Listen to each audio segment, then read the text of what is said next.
الحمد لله الحنان المنان الذي خلق الإنسان وعلمه البيان والصلاة والسلام على رسوله سيد الإنس والجان وعلى آله وأصحابه ذوي الخير والإحسان أما بعد فأعوذ بالله من الشيطان الرجيم بسم الله الرحمن الرحيم من المؤمنين رجال صدقوا ما عاهدوا الله عليه فمنهم من قضى نحبه ومنهم من ينتظر وما بدلوا تبديلا صدق الله مولانا العظيم۔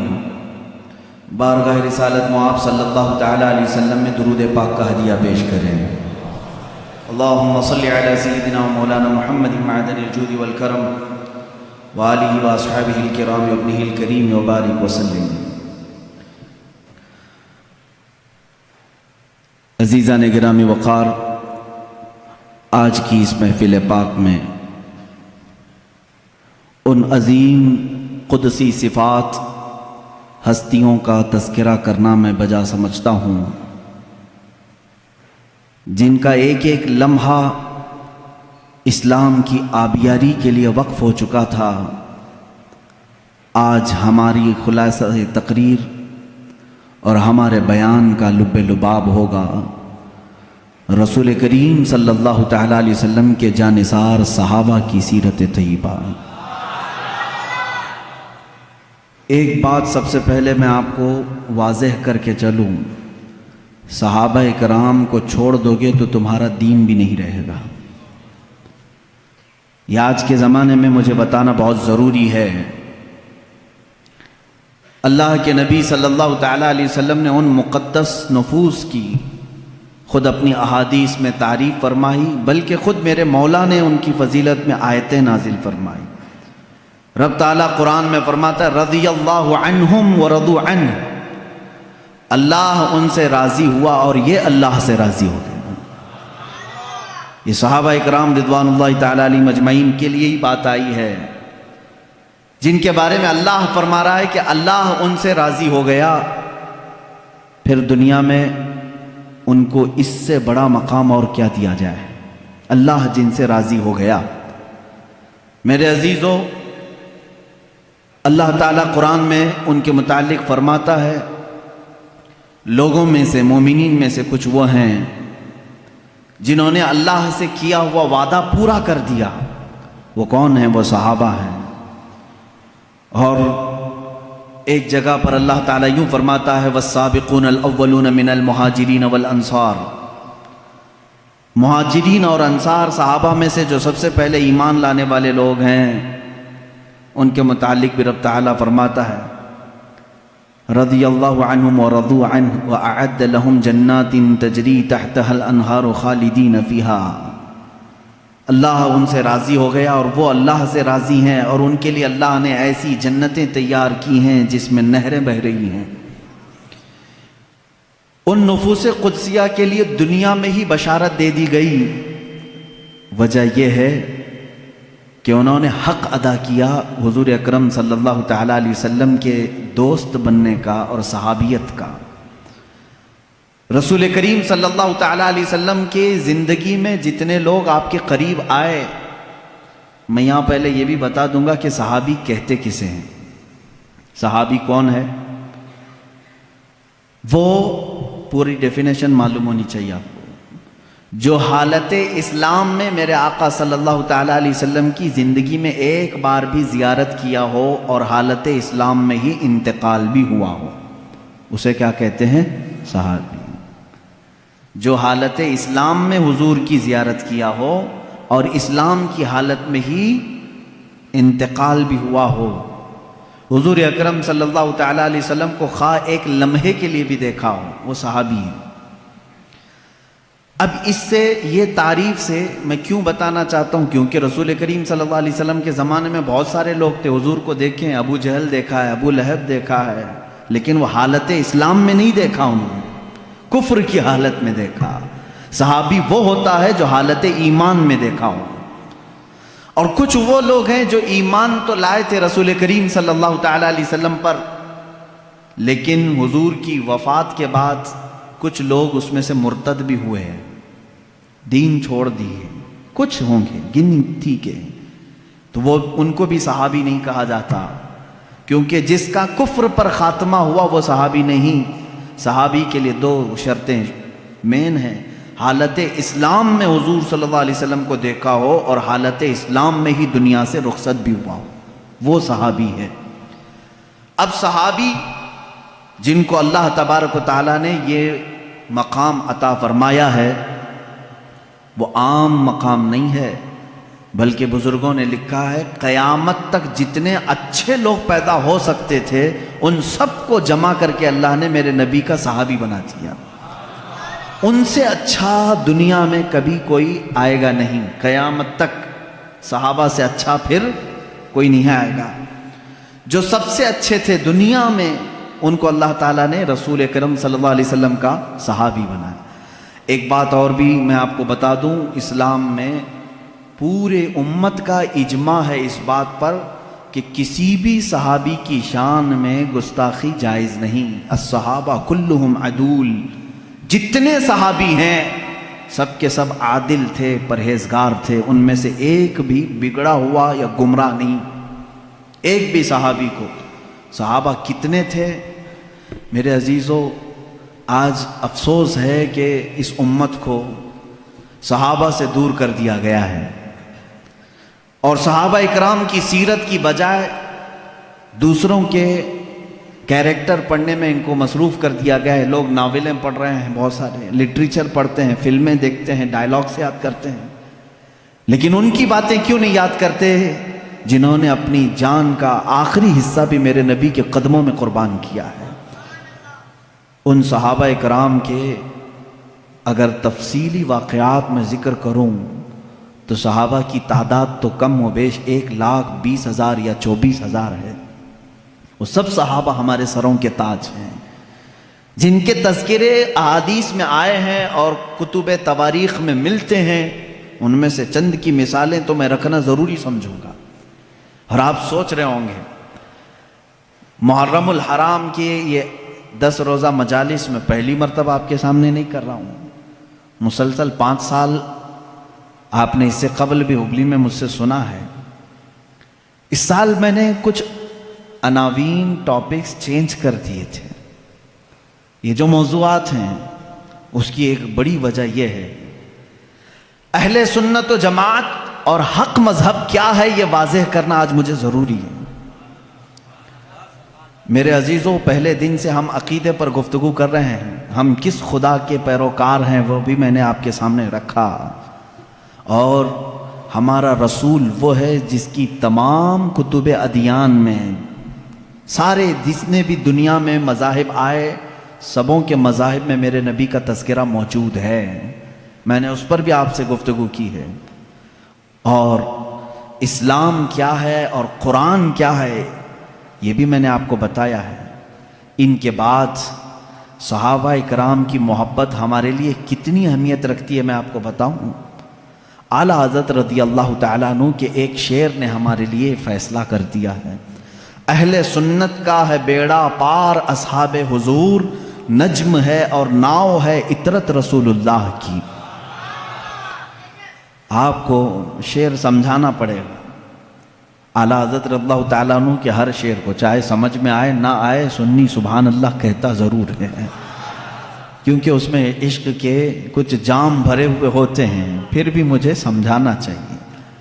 اللہ کے نبی صلی اللہ تعالیٰ علیہ وسلم نے اپنی زندگی پاک میں 2 جماعتوں کی بڑی فضیلت بیان فرمائی، 2 جماعتوں کی بڑی فضیلت بیان فرمائی، ایک صحابہ کی جماعت ہے اور دوسرے اہل بیت کی جماعت ہے۔ رسول اللہ صلی اللہ علیہ وسلم کے گھر والے جو ہیں ان کو اہل بیت کہتے ہیں، اور صحابی کی تعریف تو میں نے ابھی بتا دیا کہ جو رسول کریم صلی اللہ علیہ وسلم کو حالت ایمان میں دیکھے ہوں اور حالت ایمان میں ہی دنیا سے رخصت ہوئے ہوں۔ دونوں کے بارے میں رسول کریم صلی اللہ تعالیٰ علیہ وسلم کا ایک ایک فرمان سن لیجیے، ایک ایک حدیث دونوں کے بارے میں بتا دیتا ہوں۔ صحابہ اکرام کے بارے میں میرے آقا صلی اللہ علیہ وسلم فرماتے ہیں، اصحابی کالنجوم بأیہم اقتدیتم اہتدیتم، میرے صحابہ آسمان کے تاروں کی طرح ہیں، تم جس کی بھی پیروی کرو گے ہدایت پا جاؤ گے، جس کے بھی پیچھے چلو گے ہدایت پا جاؤ گے۔ میرے عزیزو، تاروں سے مشابہت اس لیے دی گئی کہ پہلے دور میں ایسا ہوتا کہ لوگ اپنا راستہ تاروں کو دیکھ کر کے ہی منتخب کرتے تھے۔ ستارے آج تمہارے لیے دیکھنے کی بھی فرصت نہیں، تارے چمک رہے ہیں کہ نہیں چمک رہے ہیں، تمہارے پاس گوگل میپ آ گیا نا۔ اس زمانے میں جو لوگ لمبے سفر پر ہوتے وہ تاروں کو دیکھ کر کے اپنی سمت متعین کرتے تھے، یہ مشرق کی طرف راستہ جا رہا ہے، مغرب کی طرف، یہ ایسٹ ویسٹ ساؤتھ نارتھ سب وہ تاروں سے منتخب کرتے تھے۔ عرب اس معاملے میں بہت مشہور بھی تھے، معروف بھی تھے۔ اتنا ہی نہیں، جو سمندروں کے سفر میں جاتے ہیں، اور آج بھی سمندروں کے سفر میں کشتیاں ہوں تو وہ تاروں سے، ستاروں سے اپنے راستے منتخب کرتے ہیں۔ جو تاروں کا علم رکھتے ہیں انہیں معلوم ہے کہ کون سا تارا چمکتا ہے اور وہ کس سمت میں دکھاتا ہے راستہ۔ علم نجوم کے جو ماہر ہیں وہ جانتے ہیں۔ عربی میں تارے کو نجم کہتے ہیں۔ کیا کہتے ہیں؟ نجم، اور اس کی پلورل ہے، جمع ہے نجوم۔ نجوم، حضور اکرم صلی اللہ علیہ وسلم نے صحابہ کو کہا یہ نجوم ہیں، ہدایت کے تارے ہیں، تم جس تارے کے پیچھے بھی چلو گے ہدایت پا جاؤ۔ یہ تارے عام طور پر کہاں پر ہدایت دیتے ہیں؟ کشتی میں، سمندر کے سفر میں بہت زیادہ ان کی ضرورت ہوتی ہے، کیونکہ راستہ چلتے وقت ہو سکتا ہے تم کہیں کسی سے پوچھ کر کے راستہ طے کر لو گے۔ سمندر کے سفر میں کوئی ملتا نہیں سوائے مچھلیوں کی، کسے راستہ پوچھو گے؟ جب بیچ سمندر میں کشتی پہنچتی ہے تو وہاں ایسٹ ویسٹ ساؤتھ نارتھ کچھ بھی نہیں معلوم پڑتا، جہاز کس طرف جا رہے ہیں۔ تو وہاں تاروں سے ہی راستہ منتخب کیا جاتا ہے، معین کیا جاتا ہے۔ ایک حدیث میں نے صحابہ کے متعلق سنائی، دوسری حدیث سنیں۔ اللہ کے نبی صلی اللہ تعالی علیہ وسلم فرماتے ہیں، الا ان مثل اہل بیتی کمثل سفینۃ نوح من رکبها نجا ومن تخلف عنها ہلک، او کما قال النبی صلی اللہ علیہ وسلم۔ اللہ کے حبیب صلی اللہ تعالی علیہ وسلم فرماتے ہیں، خبردار میرے اہل بیت، میرے گھر والے، اہل بیت سمجھتے ہیں نا، میرے اہل بیت نوح علیہ السلام کی کشتی کی طرح ہیں۔ نوح علیہ السلام کی کشتی، آپ کو واقعہ معلوم ہوگا، پوری دنیا ڈوب گئی تھی مگر نوح علیہ السلام کی کشتی تیر رہی تھی۔ پہاڑ تک ڈوب چکے تھے، پانی میں پہاڑ تک ڈوب چکے تھے، لیکن نوح علیہ السلام کی کشتی پانی پر چل رہی تھی، اور اس کشتی میں جتنے لوگ تھے وہ محفوظ تھے۔ اب میرے آقا صلی اللہ علیہ وسلم کی حدیث سنو، فرماتے ہیں رسول کریم صلی اللہ علیہ وسلم، میری اہل بیت، میرے گھر والوں کی مثال نوح علیہ السلام کی کشتی کی طرح ہے، جو ان کے ساتھ ہو گیا وہ نجات پا گیا۔ جیسے جو نوح علیہ السلام کی کشتی میں بیٹھا وہ ہدایت پا گیا، صحیح طریقے سے باہر نکل گیا، اور جو اہل بیت کا دامن پکڑا وہ نکل گیا، یعنی اس دنیا میں گمراہ ہونے سے محفوظ رہا۔ اب دیکھیں، اس کو کہا ہے کشتی۔ حضور اکرم صلی اللہ علیہ وسلم نے اہل بیت کو کیا کہا ہے؟ کشتی، اور صحابہ کو کیا کہا ہے؟ نجم، ستارے۔ ستاروں کی ضرورت اسی وقت ہوتی ہے جب کشتی سمندر میں ہوتی ہے۔ دونوں کی مماثلت دیکھیں، سمندر کے سفر میں۔ اب یہاں سے ایک بات سمجھ میں آئی کہ اگر تمہیں سمندر کا سفر کرنا ہے اور تم کہتے ہو صرف تارے دیکھ کر کے میں چلوں گا، ڈوب جاؤ گی۔ تمہیں کیا چاہیے؟ کشتی چاہیے۔ تارے راستہ تو دکھا سکتے ہیں لیکن سمندر پہ چلنا تمہارے بس کی بات نہیں، کشتی پہ سوار ہونا ہوگا۔ اور اگر کوئی بندہ یہ کہے میرے پاس کشتی ہے، میں کچھ بھی نہیں دیکھوں گا، خود چلوں گا، وہ سمندر میں بھٹکتا پھرے گا، اسے تارے دیکھنا ہی پڑے گا۔ اس کا مطلب ہوا کہ بغیر صحابہ کے بھی دین نہیں چلے گا، بغیر اہل بیت کے بھی دین نہیں چلے گا۔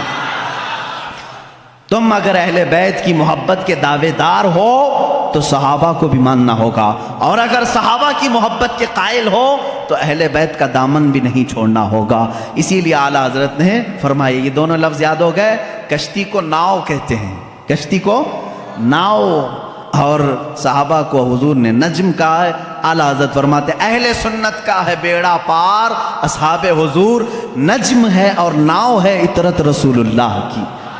یہ صرف ہم ہیں کہ ہمارے پاس صحابہ کی جماعت بھی ہے اور اہل بیت کی جماعت بھی ہے۔ ہم شیعہ رافضی بھی نہیں اور گستاخ صحابہ بھی نہیں، ہم اہل بیت کے دشمن خارجی بھی نہیں اور صحابہ کے دشمن شیعہ رافضی بھی نہیں۔ الحمدللہ ہم جہاں صدیق اکبر کی امامت کو تسلیم کرتے ہیں وہیں حیدر کرار کی ولایت کو بھی تسلیم کرتے ہیں۔ ہم جہاں سیدہ کائنات فاطمۃ الزہرا رضی اللہ تعالیٰ عنہا کو سلام اللہ علیہا کہتے ہیں، انہیں جنتی عورتوں کی سردار مانتے ہیں، وہیں ام المومنین عائشہ صدیقہ کا بھی احترام کرتے ہیں۔ یہ اہل سنت و جماعت ہے جو درمیانی راستے میں ہے۔ میرے عزیزو ذرا ادھر ادھر ہو جاؤ گے تو قدم ڈگمگا جائیں گے۔ کبھی ایسا ہوگا کہ کشتی میں بیٹھے تو ہو لیکن تمہیں تارے نہیں دیکھنے ہیں، نہیں ہم کو صحابہ کی ضرورت نہیں، بھٹکتے رہو گے بھٹکتے رہو گے، کہاں جا رہے ہیں پتہ ہی نہیں چلتا۔ ایسے ہیں آج شیعہ بھی ہیں بیچارے بھٹکے ہوئے ہیں، انہیں پتہ ہی نہیں ہے مغرب میں جانا ہے کہ مشرق میں جانا ہے۔ صحابہ کی اگر ہدایت ساتھ ہو تو کشتی پر بیٹھا ہوا آدمی منزل مقصود تک پہنچتا ہے۔ حدیث پاک ہے اللہ اللہ فی اصحابی، حضور اکرم صلی اللہ علیہ وسلم نے فرمایا اللہ سے ڈرو میرے صحابہ کے بارے میں، میرے بعد میرے کسی صحابی کو گالی مت دینا۔ میرے آقا صلی اللہ علیہ وسلم فرماتے ہیں جس نے میرے کسی صحابی کو گالی دی اس نے مجھے گالی دی۔ اللہ کے نبی صلی اللہ تعالیٰ علیہ وسلم کی شان میں کوئی گالی دینا پسند کرے گا؟ خود حضور اکرم صلی اللہ علیہ وسلم نے فرمایا میرے دوستوں میں میرے صحابہ میں جس کو بھی تم نے گالی دی گویا کہ اس نے مجھے گالی دی۔ آج لوگ اس طرح کی باتوں کو ہلکا سمجھ رہے ہیں۔ بہرحال اس پر میں بعد میں آتا ہوں۔ صحابہ کے مسلک کو لے کر کے آج بہت ساری باتیں ایسی ہیں میرے عزیزو، سنیو آج تمہیں اپنے ایمان کو مضبوط رکھ کر کے چلنا ہے۔ اب معاشرے میں جیسے وہابیت کے جراثیم پھیلے تھے پہلے ایک زمانہ ہو گیا، 100 سال گزرنے کو آ گئے، لیکن جہاں سعودی ڈھیلا پڑا وہابی بھی ڈھیلے پڑنے لگ گئے، کیونکہ یہ سارا ریال کا کرشمہ تھا اور سب پورے سعودی ریال اور ڈالر سے چلتے تھے۔ ریال کی ویلیو کم ہو گئی، اب وہ آ بھی نہیں رہے بٹ بھی نہیں رہے، جس کی وجہ سے فتنہ کم ہو گیا۔ لیکن اس کے بعد جو فتنہ جنم لے رہا ہے وہ ایرانیوں کا فتنہ ہے، رافضیوں کا فتنہ ہے، شیعوں کا فتنہ ہے۔ یہ بھولے بھالے سنی مسلمانوں کے ذہن و دماغ میں ان کو معلوم ہے کہ یہ سارے سنی اہل بیت سے ٹوٹ کر محبت کرتے ہیں، اہل بیت کے نام پر ان کو گمراہ کر دو۔ وہ اپنے عقائد ہمارے درمیان ڈالنے کی کوشش کر رہے ہیں۔ ظاہر سی بات ہے میں سیدہ فاطمۃ الزہرا رضی اللہ تعالیٰ عنہ کا نام آئے تو ان کے قدموں پہ جان دینے کو تیار ہوں۔ میں جہاں حسنین کریمین کی بات آئے گردن لے کر میدان میں تیار ہوں۔ ہر سنی کا ہمارا عقیدہ یہی ہے۔ ہم ان ائمہ اطہار اور یہ جو اہل بیت ہیں ان کے لیے تو جان فدا کرنے کی بات کرتے ہیں، اور یہ شیعوں کو معلوم ہے، وہ جانتے ہیں کہ یہ سنی اہل بیت سے بہت محبت کرتے ہیں، ان کو بلیک میل انہی ناموں سے کیا جائے۔ تو یہ آتے ہیں ہمارے درمیان الگ الگ پردے اوڑھ کر کے، الگ الگ لباس اوڑھ کر کے آتے ہیں، اور تمہارے اندر وہ بیکٹیریا وہ جراثیم ڈالنے کی کوشش کرتے ہیں جو ان کے عقیدے ہیں۔ اگر میں وہ عقیدے کھولوں تو یہاں بڑی طویل بحث چلی جائے گی، میرا ٹاپک ہی ہٹ جائے گا۔ بعد میں بات یہ ہو جائے گی کہ پوری تقریر اسی پر ہونا پڑے گی کہ ان کے عقائد آج جامع ازہر میں ہم نے پڑھا بھی ہے۔ یہ لوگ حضرت علی کرم اللہ وجہہ الکریم کو انبیاء اکرام سے افضل کہتے ہیں۔ ہم بھی حضرت علی کی محبت اور ان کی تعظیم کو اپنا ایمان کا حصہ سمجھتے ہیں، لیکن رسول پاک صلی اللہ علیہ وسلم اور انبیاء سے بڑھ کر کے نہیں، نبی سے بڑھ کر کے کوئی غیر نبی نہیں ہو سکتا۔ اور یہ مولا علی کرم اللہ وجہہ الکریم کے متعلق بعض شیعہ تو یہاں تک کہتے ہیں، معاذ اللہ اب بھی موجود ہے انٹرنیٹ پر ایسے ویڈیو کلپس بھی موجود ہیں، کچھ شیعہ یہ تک کہہ جاتے ہیں اللہ فاطمہ زہرا کے گھر کو اپنی داڑھی سے جھاڑو لگاتا ہے، معاذ اللہ رب العالمین، نعوذ باللہ من ذالک۔ یہ ایسے جملے ہیں جس کو کہنے سے بھی دل کتراتا ہے۔ اہل بیت کی محبت سر آنکھوں پر، لیکن ان کو خدا کے درجے تک پہنچانا یہ شرک ہے۔ یہی تو عیسائیوں نے کیا۔ عیسائی پہلے صحیح مومن تھے، لیکن چلتے چلتے بعد میں انہوں نے عیسیٰ علیہ السلام کو خدا کا بیٹا کہنا شروع کر دیا، حضرت مریم کو خدا کی بیوی کہنا شروع کر دیا۔ اسی طرح شیعہ بگڑ گئے۔ سارے شیعوں کی بات نہیں کر رہا، اس میں کچھ فرقے ہیں جو غلات ہیں، غالی شیعہ ہیں، اللہ ان کی نحوستوں سے محفوظ رکھے۔ اسی لیے میرے عزیزو، اہل سنت و جماعت کا دامن کبھی ترک نہ کرنا، کبھی نہ چھوڑنا۔ یہ ایسا درمیانی راستہ ہے جس مسلک میں آج ہمیں صحابہ کی تعظیم بھی سکھائی جاتی ہے اور اہل بیت اطہار کی تعظیم بھی سکھائی جاتی ہے۔ یہاں ایک بال برابر بھی ہمیں ادھر سے ادھر ہونے نہیں دیا جائے گا، ایک بات سمجھ کر کے چلیں۔ اور جب ایسے موضوعات چھڑ جائیں کہیں مجلسوں میں، یہ بات بھی سمجھ کے چلو، صحابہ کو ایک طرف لے کر کے، اہل بیت کو ایک طرف لے کر کے، آج انٹرنیٹ پر کچھ ایسے مناظرے کرنے والے ہیں، فیس بک کے مناظر بہت سے ہیں، سوشل میڈیا کے بڑے بڑے مناظر ہیں، نکڑ پر بیٹھ کر کے اور گٹر پہ بیٹھ کر کے مناظرے کرتے رہتے ہیں۔ کس بات پر؟ کہ صدیق اکبر افضل ہیں، کہ مولا علی افضل ہیں، فاطمہ زہرا خطا پر تھیں، کہ حضرت ابو بکر خطا پر تھے۔ معاذ اللہ، تم ہوتے کون ہو ان باتوں کو چھیڑنے والے؟ 14 صدیاں گزر گئیں، نہ تم ان کے زمانے میں ہو، نہ تمہارے باپ داداؤں نے انہیں دیکھا ہے، اور آج بیٹھ کر کے تمہارا ایمان کتنا ہے، تمہارا عمل کتنا ہے، تمہارا علم کتنا ہے، اتنی مقدس ہستیوں پر تم آج انٹرنیٹ پر بیٹھ کر کے مناظرے کر رہے ہو۔ ان بحثوں کو چھوڑو، شیطان یہاں تمہارا ایمان تباہ کر دے گا۔ جب ایسی باتیں آ جائیں، صحابہ اکرام کے آپس کے جو بھی معاملات ہوئے ہیں، تو ان باتوں کو جب بھی کوئی تمہارے درمیان چھیڑے تو اتنا کہیں کہ ان دونوں کا معاملہ وہ حل کرے گا جو ان دونوں سے بڑا ہوگا۔ میں کون ہوں؟ میں تو 14 صدیوں کے بعد آیا ہوا ایک چھوٹا سا بچہ ہوں۔ اگر ان صحابہ کے درمیان کچھ معاملات ہوئے ہیں تو اللہ موجود ہے، رسول کریم صلی اللہ علیہ وسلم ان کے سرپرست ہیں، دیکھا جائے گا قیامت کے دن ان کے جو بھی معاملات ہوں گے اللہ ان کا فیصلہ فرمائے گا۔ تم کیوں اپنا ایمان خراب کرتے ہو؟ میری بات سمجھ میں آ رہی ہے؟ صحابہ اکرام کی بات آئے، اہل بیت کی بات آئے، یا ان کے آپسی کچھ بھی معاملات کی بات آئے، تو وہاں سے اپنا دامن اٹھا لینا، فوراً اس محفل کو چھوڑ دینا۔ اپنی رائے دینے کی بھی کوشش مت کرنا کہ کون صحیح تھا کون غلط تھا، یہ تمام معاملات میں اپنی رائے بھی مت دو، اس لیے کہ پھر تمہاری بھی پکڑ ہوگی۔ جس دن تم یہ کہو گے تو قیامت کے دن تم سے بھی پوچھا جائے گا، تم ان دو بڑے لوگوں کے درمیان فیصلہ کرنے کے لیے بیٹھے تھے، پہلے تو بتا تیرے اعمال کہاں ہے، تم فیصلہ کرنے کے قابل ہو؟ اس لیے میرا تو طریقہ یہ ہے، جب بڑوں کی بات آئے، بزرگان دین، سلف صالحین، صحابہ تابعین کی بات آئے، کچھ بھی ان کے درمیان اگر اختلاف بھی ہوا ہو تو ان تمام اختلافات کو اللہ کے حوالے کر دو، اللہ رب العزت کے حوالے کر دو، وہ احکم الحاکمین ہے، قیامت کے دن فیصلہ فرمائے گا۔ عزیزان گرامی وقار، صحابہ اکرام کے بارے میں آج کیوں کہہ رہا ہوں آپ کو معلوم ہے؟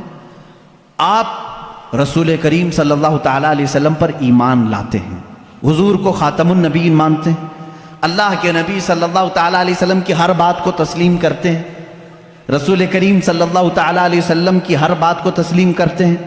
اب چلیے آپ مسلمان ہیں، مجھے یہ بتاؤ رسول کریم صلی اللہ تعالیٰ علیہ وسلم نے کب آپ سے کہا کہ فجر کی نماز پڑھو، ظہر کی نماز پڑھو، عصر کی نماز پڑھو؟ آپ سے ڈائریکٹ آ کر کے حضور نے فرمایا؟ نہیں فرمایا۔ حضور اکرم صلی اللہ علیہ وسلم نے کس سے فرمایا؟ کس سے فرمایا؟ اپنے صحابہ سے فرمایا۔ جو کچھ بھی میرے آقا کی زبان سے نکلا وہ پورا کیا ہے؟ دین ہے۔ وہ پورا کیا ہے؟ دین ہے۔ قرآن میرے آقا کی زبان سے نکلا، اللہ تعالیٰ نے وہی فرمائی اور حضور نے پڑھ کر سنایا۔ کس کو سنایا؟ صحابہ کو سنایا۔ رمضان کے 30 روزے رکھنا ہے، حضور نے کس کو بتایا؟ صحابہ کو بتایا۔ حج فرض ہے، میرے آقا نے کس کو بتایا؟ صحابہ کو بتایا۔ زکوٰۃ فرض ہے، میرے آقا نے کس کو بتایا؟ یہ میرا پورا دین میرے آقا نے صحابہ کو بتایا۔ اگر ان صحابہ کو ہٹا دیا جائے تو پھر ہمارا دین کچھ بھی نہیں ہے۔ ہم تک اگر دین کو منتقل کیا ہے، ٹرانسفر کیا ہے، تو کس نے کیا؟ صحابہ اکرام نے۔ ان کو چھوڑ کر کے تم کوئی فیصلہ نہیں لے سکتے۔ صحابہ اکرام رضوان اللہ تعالیٰ علیہم اجمعین نے روایتیں کی، حضور صلی اللہ علیہ وسلم کی باتیں ہم تک منتقل کی۔ ارے یہ قرآن جس پر کل آپ نے پوری مفصل گفتگو سنی ہے، یہ پورا قرآن بھی اگر محفوظ ہم تک پہنچانے میں بڑا کردار ادا کیا ہے تو صحابہ اکرام نے کیا۔ حضور صلی اللہ علیہ وسلم سے انہوں نے جتنا سنا تھا سب کچھ انہوں نے لکھا اور جمع کیا، اور امت بعد میں آنے والی امت کو یہ امانت پہنچائی۔ اس لیے صحابہ اکرام کے معاملات کو سنو، اور میں آج دعوت فکر دیتا ہوں میرے ہر بچے کو، ہر دوست اور میرے ہر بھائی کو، کہ اب دوسروں کی ادھر ادھر کی تاریخ پڑھنے سے بہتر ہے کہ پہلے تم صحابہ کی تاریخ پڑھو۔ یہ تمہیں رسول کریم صلی اللہ تعالیٰ علیہ وسلم کا حقیقی عشق اور محبت سکھاتے ہیں۔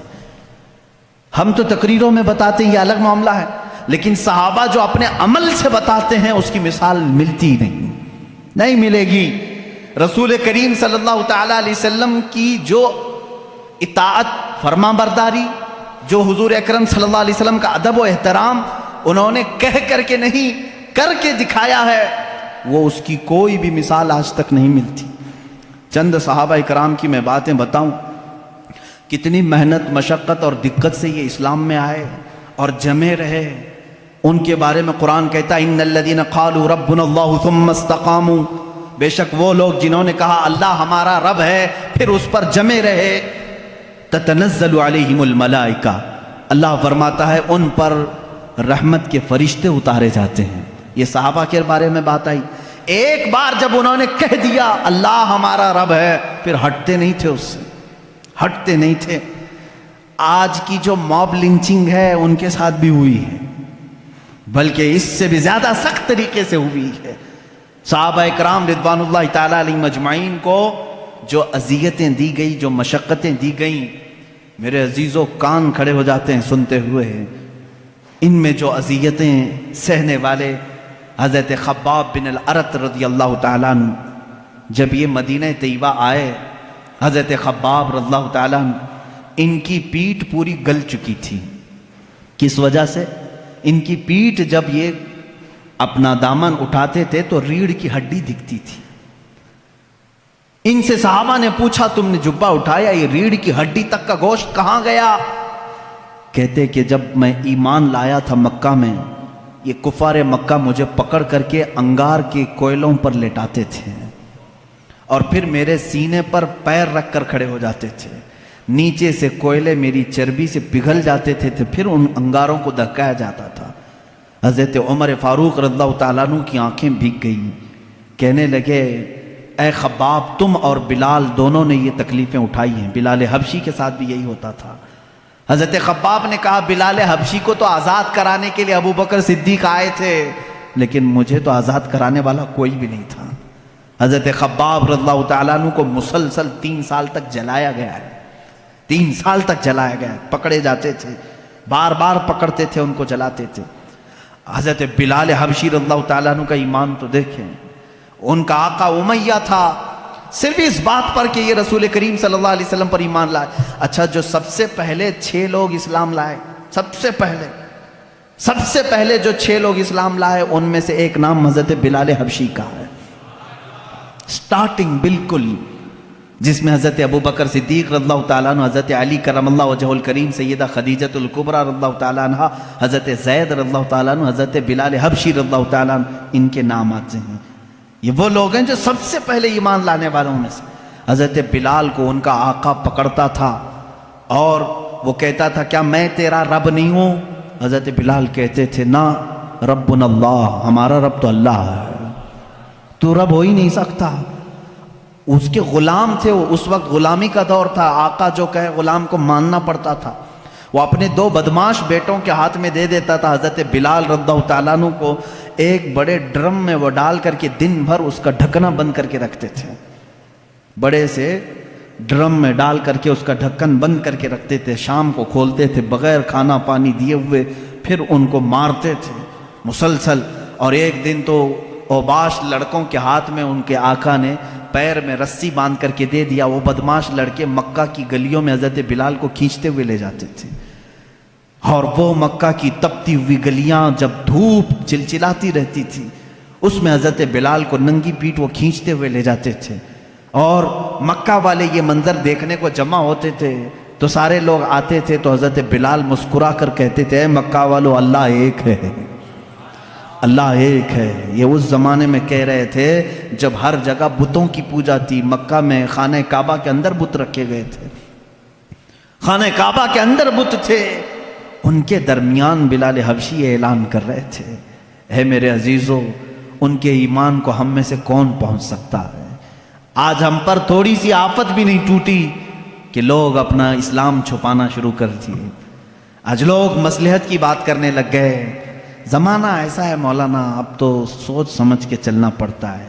میرے بھائی اب کی بات کر رہے ہو، کیا بلال حبشی کا زمانہ اچھا تھا؟ وہ زمانہ کتنا خطرناک تھا، کیا وہ زمانہ آج ہے تمہارے ساتھ؟ لوگ آج ہم سے کہتے ہیں نہیں اب ویسا نہیں چلے گا، اب تھوڑا سا زمانہ بدل گیا۔ اب زمانہ بدلا نہیں، یہ اللہ کا شکر ادا کرو کہ اب بھی اللہ نے تمہیں سجدوں کی اجازت دی ہے، یہ مہلت رکھی ہے، آزادی ہے آج بھی، پھر بھی تم مصلحت کی بات کرتے ہو۔ نہیں، سب کو راضی کرنے کے لیے اس بلال حبشی کو قیامت کے دن تمہیں منہ دکھانا ہوگا جو سارے بتوں کے بیچ میں کھڑے ہو کر کے کہتے تھے ربنا اللہ، ہمارا رب اللہ ہے، اللہ احد اللہ احد، اللہ ایک ہے، اللہ ایک ہے۔ انہیں مارا جاتا تھا، اتنا مارا گیا حضرت بلال حبشی رضی اللہ تعالیٰ عنہ کو کہ پورے جسم میں اس کے داغ تھے، پورے جسم میں داغ تھے۔ اور ایک صحابی حضرت یاسر رضی اللہ تعالیٰ عنہ، یہ تو یمن سے چلے تھے اپنے گمشدہ بھائی کو ڈھونڈنے کے لیے، یہ آئے مکہ میں بھائی کو ڈھونڈنے کے لیے آئے تھے، ان کا ایک بھائی گم ہو گیا تھا، لیکن جب رسول کریم صلی اللہ علیہ وسلم کو دیکھے تو واپس نہ جانے کی بات کر کے وہیں ٹھہر گئے۔ وہ یمن کے رہنے والے تھے، کہا کہ اب اس زمین کو چھوڑ کر نہیں جاؤں گا، کہ اس لیے کہ اس چہرے کو دیکھنے میں آنکھوں کا ایک سکون ہی الگ ہے۔ وہ اپنے گمشدہ بھائی کو ڈھونڈنے کے لیے آئے تھے۔ حضرت یاسر رضی اللہ تعالیٰ ایمان لائے اور وہیں پر ان کا نکاح ہوا حضرت سمیہ سے۔ حضرت سمیہ ان کے نکاح میں آئی، ان دونوں کے نکاح کے بعد ان کے بیٹے پیدا ہوئے عمار رضی اللہ تعالیٰ عنہ۔ یہ پورا ایک خاندان، ایک فیملی کو بتا رہا ہوں میں، یاسر، سمیہ اور عمار، یہ تینوں ایک گھرانہ ایسا ہے، محبت رسول صلی اللہ علیہ وسلم میں ایک دن بھی ان کو چھوڑا نہیں گیا، ایک دن بھی نہیں چھوڑا گیا۔ یہ مکہ کے ابتدائی حالات میں بتا رہا ہوں آپ کو، جب حضور اکرم صلی اللہ علیہ وسلم کے صحابہ میں صرف 40 صحابہ بھی ابھی نہیں تھے، اور سخت ترین اذیتیں کفار دیتے تھے، جہاں کسی کو پاتے اور خبر ہو جاتی کہ یہ محمد صلی اللہ علیہ وسلم کے دین پر آ گیا ہے، اس کے ساتھ بہت برا سلوک کرتے تھے۔ حضرت سمیہ کو ابو جہل نے ایک بار پکڑا اور گھوڑے کے پیروں سے باندھ دیا۔ کیسے؟ گھوڑے کے سامنے کے دونوں پیروں سے ان کے ہاتھ باندھے، گھوڑے کے دونوں پیچھے کے پیروں سے ان کے پیر باندھے اور گھوڑے کو دوڑایا۔ جب گھوڑا دوڑتا تھا تو ان کی ہڈیاں سرکتی تھیں، ایک ایک ہڈی ٹوٹتی چلی گئی۔ اس وقت پورے مجمع میں لوگ تماشا دیکھنے کے لیے کھڑے رہتے تھے۔ اللہ ان کی مرقد پر گہر باری کرے۔ سیدہ سمیہ رضی اللہ تعالیٰ عنہ اس حالت میں بھی کہتی تھیں اللہ احد اللہ احد، اللہ ایک ہے، اللہ ایک ہے، تم ہم سے ہمارا ایمان نہیں لے سکتے۔ یہاں تک کہ حضرت سمیہ رضی اللہ تعالیٰ عنہ کو گھوڑا دوڑاتے ہوئے لے آیا تو ابو جہل نے اپنے ایک نیزے سے ان کی شرمگاہ پر مارا، جس کی وجہ سے وہ شہادت پا گئیں۔ اسلام میں سب سے پہلی شہیدہ حضرت سیدہ سمیہ رضی اللہ تعالیٰ عنہ، سیدہ سمیہ، جن کو صرف اس بات پر شہید کر دیا گیا کہ وہ ایمان لائی تھی۔ اور جانتے ہیں آپ، حضرت سمیہ رضی اللہ تعالیٰ عنہ گھر گھر جاتی تھیں، عورتوں کو قرآن پڑھاتی بھی تھیں، لیکن انہوں نے یہ کام ترک نہیں کیا آخری وقت تک۔ انہیں مارا گیا، پیٹا گیا، آخر میں شہید بھی کر دیا گیا۔ یہ دکھ برداشت نہیں ہو سکا۔ حضرت یاسر جو ان کے شوہر تھے، وہ اسی دکھ میں تھے کہ میں یمن سے آیا تھا یا نکاح کیا، میری بیوی کو میرے آنکھوں کے سامنے مارا انہوں نے۔ حضرت یاسر رضی اللہ تعالیٰ عنہ حضور صلی اللہ تعالیٰ علیہ وسلم کے پاس آئے، کہنے لگے آقا کیا کریں، غم برداشت نہیں ہوتا۔ اللہ کے نبی صلی اللہ علیہ وسلم نے فرمایا اصبروا فإن موعدکم الجنہ، تھوڑا اور صبر کرو، جنت تمہارے انتظار میں ہے۔ حضرت یاسر رضی اللہ تعالیٰ عنہ کو بھی ان کفار مکہ نے پکڑا اور ان کے ساتھ بھی بہت برا سلوک کیا، وہ بھی شہید ہوئے۔ یہ اسلام کے دو سب سے پہلے شہید ہیں۔ حضرت عمار جو بیٹے اکیلے بچ گئے تھے، جن کی آنکھوں کے سامنے ماں کو بھی مارا گیا ہو، باپ کو بھی مارا گیا ہو، ان کو کفار مکہ نے بلا کر کے سمجھایا، دیکھ تیری ماں بھی چلی گئی اور وہ بھی بری طرح زخمی تھی، ہڈیاں ٹوٹ گئی تھی، تیرے باپ بھی دنیا سے چلے گئے، تو اکیلا رہ گیا، کیوں محمد کے پیچھے لگا ہے صلی اللہ علیہ وسلم؟ کیوں تو اپنے مکہ والوں کو چڑھاتا ہے؟ چھوڑ دے اس دین کو، اس میں امن ہے، خیر ہے، ہم سارا مال تجھے دیتے ہیں اور تجارت میں تجھے ماہر بناتے ہیں۔ حضرت عمار نے کہا پہلے اگر بولتے تو ہو سکتا ہے کہ سوچا جاتا، میں اگر اپنے باپ اور اپنی ماں کے دین کو چھوڑوں تو غدار بیٹا کہلاؤں گا۔ مجھ سے یہ کیسے ممکن ہے کہ میں نے اپنے آنکھوں کے سامنے دیکھا کہ میرے باپ نے جاتے جاتے مجھے یہ وصیت کی ہے کہ مر جانا تو ایمان پر مرنا، میری ماں نے مجھے یہ سبق دیا ہے، موت آئے تو تجھے عشق رسول میں آئے، مجھ سے تم میرا ایمان نہیں لے سکتے۔ کافروں نے وہی کیا جو حضرت بلال کے ساتھ کرتے، بیچ راستے میں آگ جلائی اور اس پر حضرت عمار کو لٹا دیا، ان کی پیٹھ جلنے لگی، پیروں تک آگ لگی تھی، وہ رونے لگے۔ اسی اسنا میں میرے آقا صلی اللہ علیہ وسلم کا وہاں سے گزر ہو رہا تھا، حضور اکرم صلی اللہ تعالیٰ علیہ وسلم سے دیکھا نہ گیا۔ حضرت عمار نے پکار کر کے کہا یا رسول اللہ صلی اللہ علیہ وسلم، دیکھیں ان صحابہ کی محبت کو، ہم میں سے کوئی پہنچ سکتا ہے ان کی مقام کو؟ کیا کہتے ہیں جانتے ہیں حضرت عمار؟ آگ پر لیٹے ہوئے ہیں، کفار مکہ وہاں پر انہیں ظلم و اذیت دے رہے ہیں، اس وقت رسول پاک صلی اللہ علیہ وسلم کا گزر ہو رہا تھا، صرف اتنا کہا آقا اگر آپ اپنے عمار سے راضی ہیں تو میرے سامنے یہ آگ کچھ بھی نہیں ہے، اگر آپ راضی ہیں تو میرے لیے آگ کی گرمی کچھ بھی نہیں ہے۔ اس مقام پر بھی وہ یہ کہہ رہے ہیں، یہ نہیں کہا جل گیا ہائے ہائے مجھے بچا لیں، کہہ رہے ہیں یا رسول اللہ اگر آپ راضی ہیں مجھ سے تو پھر یہ آگ کی تپش بھی میرے لیے کچھ نہیں ہے۔ اللہ کے نبی صلی اللہ علیہ وسلم نے کیا پڑھا جانتے ہیں اس وقت؟ کہا یا نارو کونی بردن و سلامن علی عمار ابن یاسر۔ یہ آیت تو حضرت ابراہیم علیہ السلام کے لیے قرآن میں آئی ہے۔ میرے آقا صلی اللہ علیہ وسلم نے فرمایا اے آگ ٹھنڈی ہو جا عمار بن یاسر پر۔ حضرت عمار کہتے ہیں پھر ہجرت کرنے تک ہر ہفتے مکہ کے کفار مجھے آگ میں رکھتے، لیکن ہر بار آگ میرے لیے ٹھنڈی ہی ہوتی تھی، مجھے گرمی لگی نہیں کبھی۔ حضرت عمار رضی اللہ تعالیٰ عنہ ان صحابہ میں سے جنہوں نے اسلام کے راستے پر اذیتیں اٹھائی مگر دامن رسول کبھی ترک نہیں کیا۔ عزیزان گرامی، ان صحابہ میں ایک لمبی فہرست ہے۔ رسول پاک صلی اللہ تعالیٰ علیہ وسلم کے لیے صحابہ نے صرف اپنی جانیں نہیں، اپنا مال بھی، اپنا وقت بھی، اپنی عزیز ترین خواہشات بھی، اپنی محبتیں سب قربان کیا ہے۔ کون سی چیز ہے جو انہوں نے نہیں چھوڑا؟ ایک صحابی حضرت ابو طلحہ انصاری رضی اللہ تعالیٰ عنہ، یہ وہ صحابی ہیں مدینہ طیبہ میں حضور اکرم صلی اللہ تعالیٰ علیہ وسلم ان کی بڑی تعریف فرماتے تھے۔ جنگ حنین میں جہاں بڑے بڑے مجاہدین کے پاؤں اکھڑ گئے تھے، جنگ حنین ایک سخت جنگ ہے جس میں مسلمانوں پر بہت سخت مسئلہ آ گیا تھا، پاؤں پیچھے ہٹانے کا معاملہ تک آ گیا تھا۔ اس وقت بھی حضرت ابو طلحہ رضی اللہ تعالیٰ عنہ ڈٹے رہے اور تنہا اپنے ایک ہاتھ سے 20 کافروں کو انہوں نے مارا تھا، 20 لوگوں کو مارا تھا۔ صحابی رسول ان کے پاس بڑی بڑی فضیلتیں تھے، میرے آقا صلی اللہ تعالیٰ علیہ وسلم ان سے محبت فرماتے، جب مدینے میں کوئی مہمان آتا تو کہتے ابو طلحہ کے گھر بھیجا کرو، کیونکہ حضرت ابو طلحہ مہمانوں کی ایسی ضیافت کرتے تھے، اللہ اکبر۔ حضور اکرم صلی اللہ تعالیٰ علیہ وسلم کے گھر ایک مہمان آئے، حضور نے فرمایا ابو طلحہ لے جاؤ، لے کر کے آئے، گھر آئے تو پتہ چلا بیوی نے کہا کھانا کچھ بھی نہیں ہے، ایک ہی آدمی کھا سکتا ہے، بچے بھی ہیں، آپ بھی ہیں، میں بھی ہوں، اور ایک مہمان کو آپ لے کر کے آئیں۔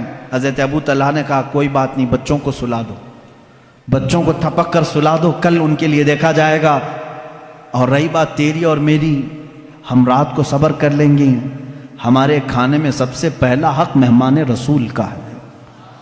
کون ہے جو اپنے گھر کی ایک کھانے کی مقدار کو آئے ہوئے مہمان کے لیے دے دے؟ اپنے بچوں کو سلا دیا، بیوی سے کہہ دیا لیکن مہمان کو یہ بات معلوم ہونے نہ پائے کہ میرے گھر میں صرف ایک آدمی کا کھانا ہے، کہا دسترخوان بچھانا، کھانا رکھنا، لیکن اے میری شریک حیات چراغ بجھا دینا، چراغ گل کر دینا۔ ان کی بیوی نے دسترخوان پر کھانا رکھنے کے بعد چراغ بجھا دیا، چراغ بند ہو گیا، اندھیرا رہا۔ حضرت ابو طلحہ نے مہمان کے سامنے کھانے کی برتن آگے کی، کہا آپ کھاتے رہے، میں بھی کھا رہا ہوں۔ آپ نے صرف منہ چلایا اور مہمان کو پیٹ بھر کر کھانا کھلایا، یہاں تک کہ صبح ہوئی۔ جب رات مہمان نے ابو طلحہ کے گھر گزاری، صبح ہوئی، رسول کریم صلی اللہ تعالیٰ علیہ وسلم کے پاس آپ آئے۔ میرے آقا صلی اللہ تعالیٰ علیہ وسلم نے مسکرایا اور ان کا استقبال کیا۔ ابھی کچھ بات ہوئی نہیں، حضور اکرم صلی اللہ علیہ وسلم نے فرمایا ابو طلحہ جبرائیل آئے تھے، کل رات تمہارے گھر جو ہوا مجھے بتا کر گئے ہیں کہ اللہ تبارک و تعالیٰ نے تمہارے لیے جنتی دسترخوان بچھایا ہے جو اپنے حبیب کے مہمان کو اپنے گھر میں ذرا وقت کے لیے شرمندہ ہونے نہیں دیتا، مولا اس ابو طلحہ کو کبھی زندگی میں شرمندہ نہیں کرے گا۔ یہ میرے آقا کی دعا تھی۔ اس ابو طلحہ رضی اللہ تعالیٰ عنہ کی بات میں کروں، مدینہ طیبہ کے قریب میں ان کا ایک باغیچہ تھا۔ یہ ایک دو صحابہ نہیں جو باغیچے رکھتے تھے، بڑے بڑے رئیس صحابہ بھی ہیں، اس میں سے حضرت ابو طلحہ انصاری رضی اللہ تعالیٰ۔ ان کے باغیچے کی خصوصیت یہ تھی کہ انہوں نے الگ الگ قسم کے درخت لگائے تھے، ورنہ مدینے میں سب کھجور کے درختوں والے باغیچے، ان کے باغیچے میں رنگ برنگے پھول بھی ہوتے تھے۔ ایک دن نماز پڑھ رہے تھے اپنے باغیچے میں، ایک پرندہ آیا اور بیٹھا، بڑا باغیچہ تھا اور ان کے باغیچے کو لوگ دیکھنے کے لیے آتے تھے، ابو طلحہ رضی اللہ تعالیٰ عنہ کے۔ ایک پرندہ آیا نماز پڑھنے کے وقت اور وہ بڑا خوبصورت پرندہ تھا، اس کی آواز بھی میٹھی تھی۔ وہ ایک ڈالی سے دوسری ڈالی، دوسری ڈالی سے تیسری ڈالی، اس طرح سے اچھل کود کر رہا تھا۔ آپ کو وہ بڑا اچھا لگا، آپ نماز کی حالت میں ہی اس کی طرف متوجہ ہو گئے۔ ہوتا ہے تھوڑی سی آواز آئے سب کی گردن پھر جاتی ہے، انسانی فطرت کا تقاضا ہے۔ حضرت ابو طلحہ رضی اللہ تعالیٰ عنہ اس پرندے کی آواز کی طرف متوجہ ہو گئے، یہاں تک کہ ظہر کی نماز تھی غالباً، اس کی آواز میں ایسا متوجہ ہو گئے کہ بھول گئے کتنی رکعت ہوئی تھی، 2 پڑھے تھے کہ 3 پڑھے تھے۔ آپ کو شک ہو گیا کہ میری 2 رکعت ہوئی کہ 3 رکعت ہوئی۔ پرندے کے چہچہانے نے مست کر دیا۔ پھر آپ نے سلام پھیرا، اپنی نماز پھر دوبارہ مکمل کر لی۔ دوڑتے ہوئے میرے آقا صلی اللہ علیہ وسلم کے پاس آئے، کہا یا رسول اللہ صلی اللہ علیہ وسلم، آپ کی بارگاہ میں خبر دینے آیا ہوں، آپ کو معلوم ہے میرا سب سے حسین باغیچہ ہے مدینے کے گرد و نواح میں؟ کہا ہاں معلوم ہے۔ حضرت ابو طلحہ نے کہا یا رسول اللہ صلی اللہ علیہ وسلم، آج میں اسی باغیچے میں نماز پڑھ رہا تھا، ظہر کے وقت ایک پرندہ چہچہانے لگا، میرا خیال اس طرف ہو گیا۔ کہا کیا ہوا پھر؟ کہا اس کی طرف اتنا متوجہ ہو گیا کہ میں نماز میں اپنی رکعت بھول گیا، لیکن یا رسول اللہ صلی اللہ علیہ وسلم بعد میں نے اپنی نماز کو درست کر لیا، لیکن آپ کی بارگاہ میں آج اس لیے آیا ہوں آپ گواہ ہو جائیں، اس پورے باغیچے کو میں نے صدقہ کر دیا۔ کہا پورا اتنا قیمتی باغیچہ؟ کہا میں اس باغیچے کو رکھنا نہیں چاہتا جو مجھے میرے رب کی عبادت میں خلل پیدا کرے۔ میں اگر وہاں نہ گیا ہوتا، نہ وہ پرندہ آیا ہوتا، پورے درختوں کے باغیچے کو انہوں نے صرف اس بات پر وقف کر دیا، صدقے میں دے دیا۔ یہ وہ صحابہ ہیں جنہوں نے کبھی اس بات کی پرواہ ہی نہیں کی۔ ایک بار میرے آقا صلی اللہ تعالیٰ علیہ وسلم محفل میں بیٹھے، ایک صاحب شکایت لے کر کے آئے، ایک صحابی ہیں وہ شکایت لے کر کے آئے، یا رسول اللہ صلی اللہ تعالیٰ علیہ وسلم، میرا مدینہ طیبہ میں گھر ہے اور گھر کے آنگن میں کچھ درخت ہیں، میرا پڑوسی اس کے بھی آنگن میں کچھ درخت ہیں، یا دونوں کے چھوٹے چھوٹے باغیچے تھے، میں بیچ میں دیوار بنا رہا تھا، دیوار بنانے کے بیچ میں ایک درخت آ گیا ہے، میں اپنے پڑوسی سے کہہ رہا ہوں کہ وہ درخت تو مجھے دے دے، میری دیوار سیدھی ہو جائے گی۔ ہوتا ہے کبھی کبھار، وہ درخت بیچوں بیچ آ گیا، باؤنڈری وال میں کمپاؤنڈ بنا رہے تھے، بیچ میں آ گیا ہے، لیکن تھا وہ پڑوسی کا۔ اس صحابی نے اس سے کہا تو اس پڑوسی نے کہا میں نہیں دوں گا۔ انہوں نے کہا بیچ دے ایک درخت، میرے کمپاؤنڈ کے اندر آ جائے گا۔ اس نے کہا وہ بھی نہیں کروں گا، ان کی دیوار ایسے لے کے جانا پڑتا، ٹیڑھی ہو جاتی۔ حضور اکرم صلی اللہ علیہ وسلم کے پاس وہ آ کر کہنے لگے اس کا مسئلہ میں کیا کروں؟ اللہ کے نبی صلی اللہ تعالیٰ علیہ وسلم نے اس پڑوسی کو بلایا، کہا کہ میرے اس صحابی کی دیوار سیدھی ہو جائے تو ایک درخت اسے دے دے. کہا نہیں دوں گا میں. میرے آقا صلی اللہ علیہ وسلم کے فرمانے کے بعد بھی اس نے نہ کہا.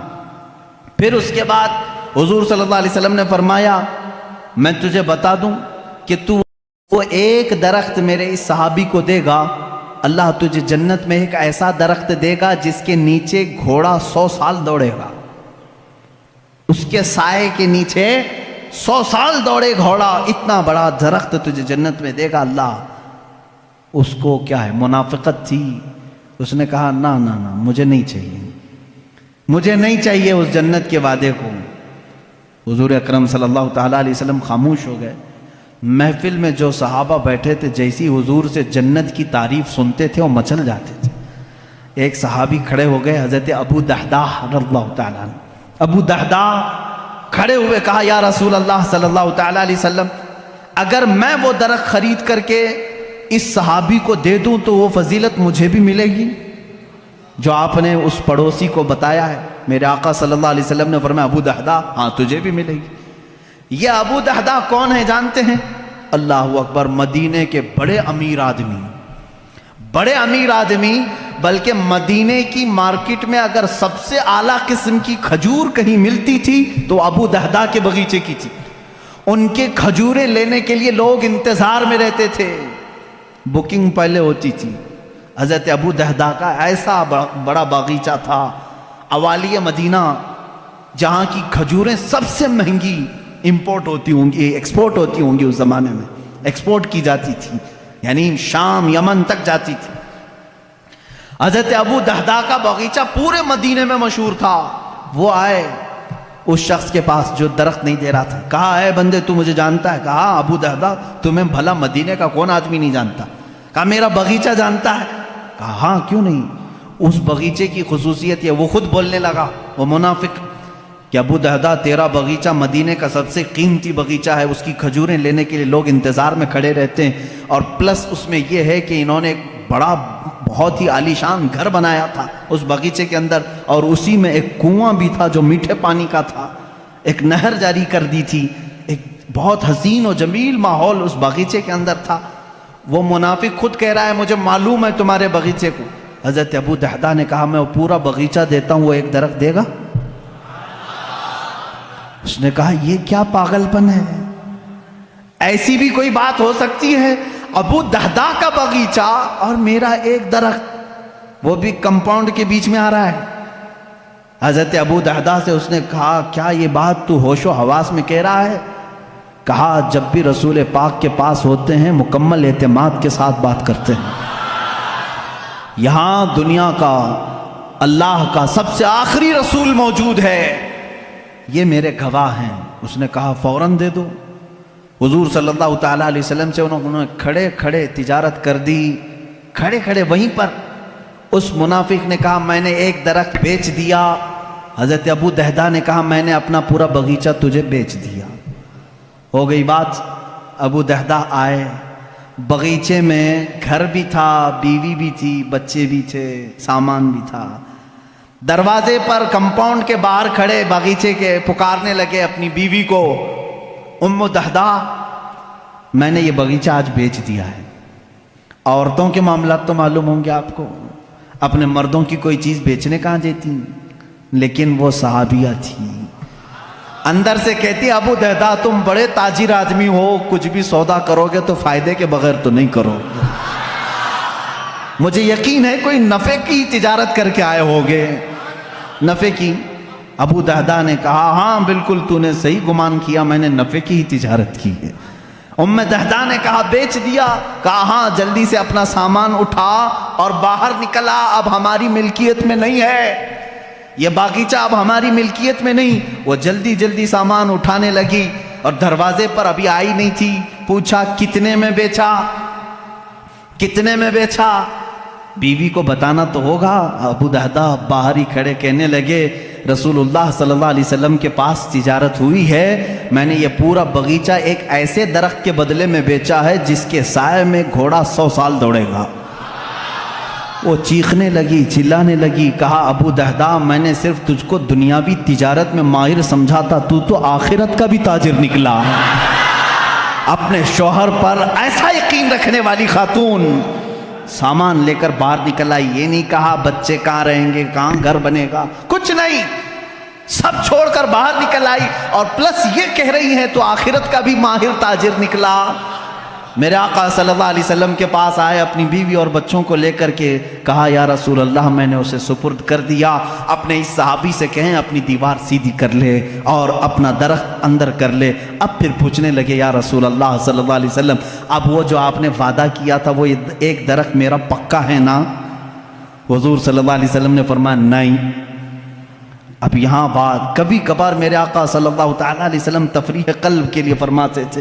ابو دہدہ کے ہوش و حواس بھاگتا ہو گئے, کھڑے ہو گئے کہ آقا پورا باغیچہ دے آیا ہوں. ابو دہدہ پوچھ رہے ہیں آقا میرا وہ ایک درخت پکا ہے جو آپ نے فرمایا؟ حضور نے فرمایا نہیں ابو دہدہ وہ تو ایک درخت کے بدلے میں تھا, وہ تو ایک درخت کے بدلے میں تھا, تو پورا باغیچہ دے آیا ہے. اب میرے مولا نے مجھے وہی کر کے بتایا ہے ابو دہدہ کو جنت میں وہ باغیچہ دوں گا جس کے درختوں کی کوئی گنتی بھی نہیں کر سکے گا. حضور صلی اللہ علیہ وسلم فرما رہے ہیں میں تیرے باغیچے کے درختوں کی گنتی دیکھ رہا ہوں.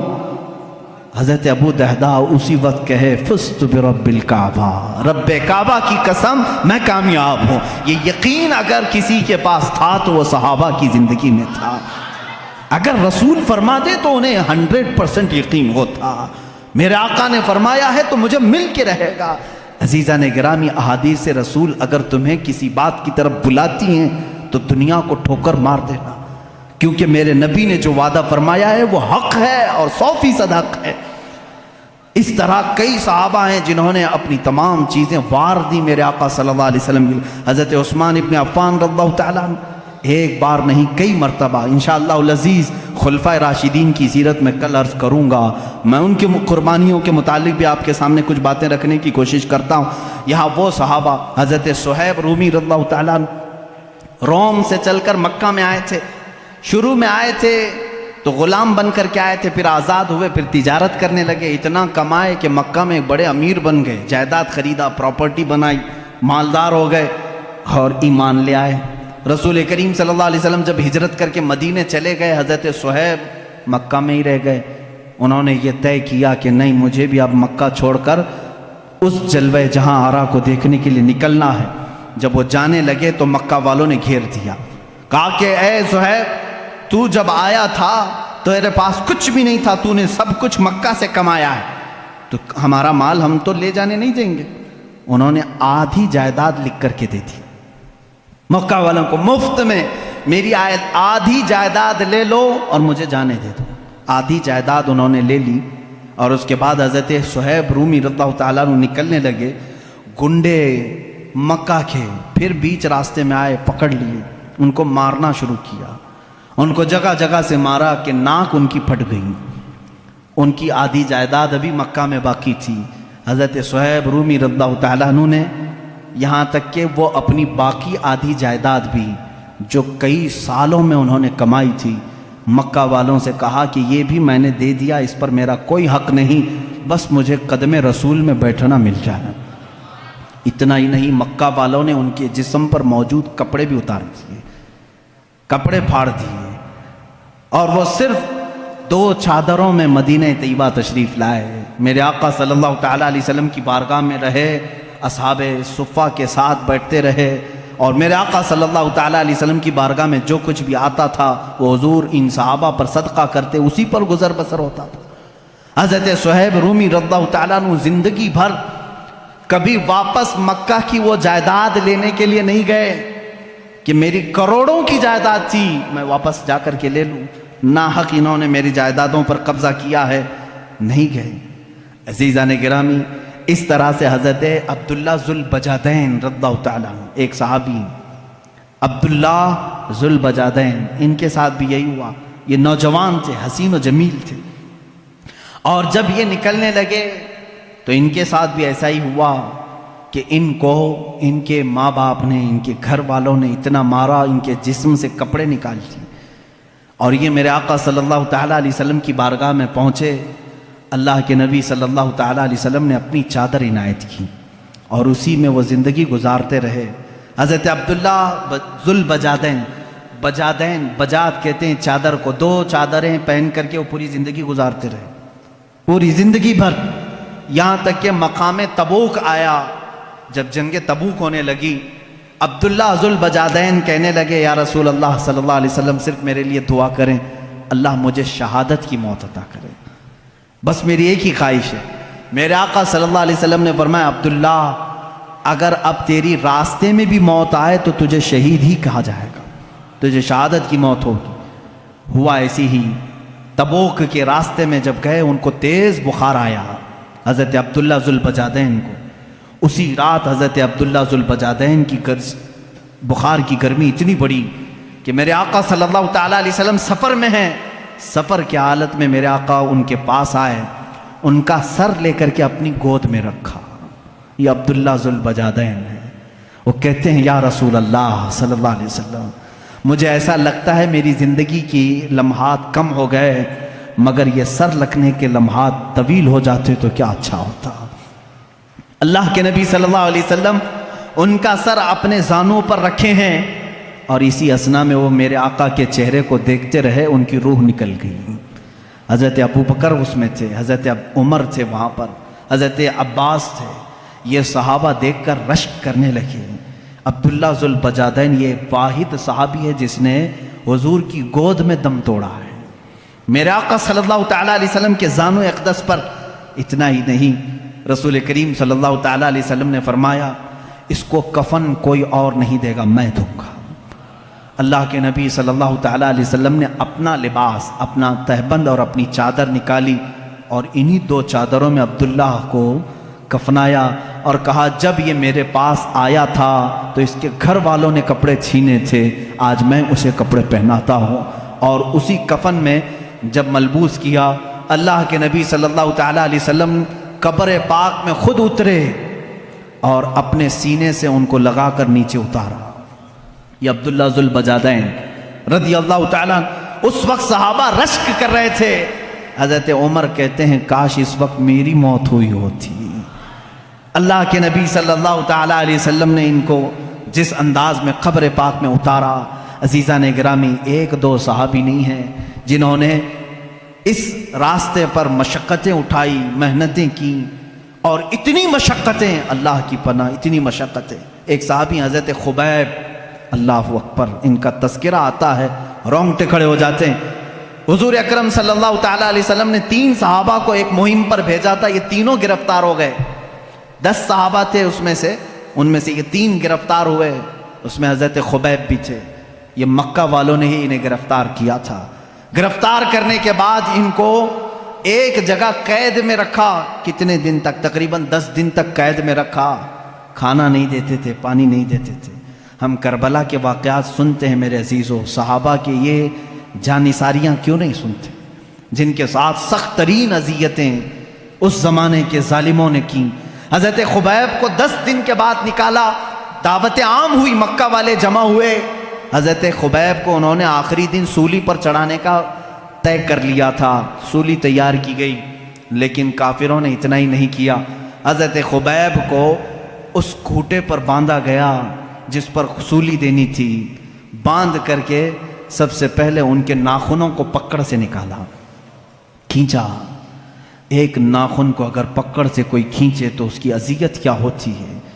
مسلح کیا ان کے جسم کا، ان کے کان کاٹے، ان کی آنکھ میں سلائیاں پھیرتیں، لوہے کی گرم سلائیاں ان کی آنکھوں میں پھیری، ناک کاٹ دی گئی، ہونٹ کاٹے گئے، یہاں تک کہ ایک ظالم قریب میں آ کر کے ان کے پیٹ میں ایسا نیزہ مارا کہ جس سے ان کا کلیجہ دکھنے لگا، پیٹ کے باہر کلیجہ لٹکنے لگا۔ اس حد تک ان کو اذیت دی گئی، سولی پر ابھی نہیں چڑھایا گیا تھا۔ اس وقت ایک مجمع جمع تھا حضرت خبیب کو مارنے کے لیے۔ کسی نے کہا اے خبیب کاش تیری جگہ محمد ہوتے، سب کٹ گیا ہے۔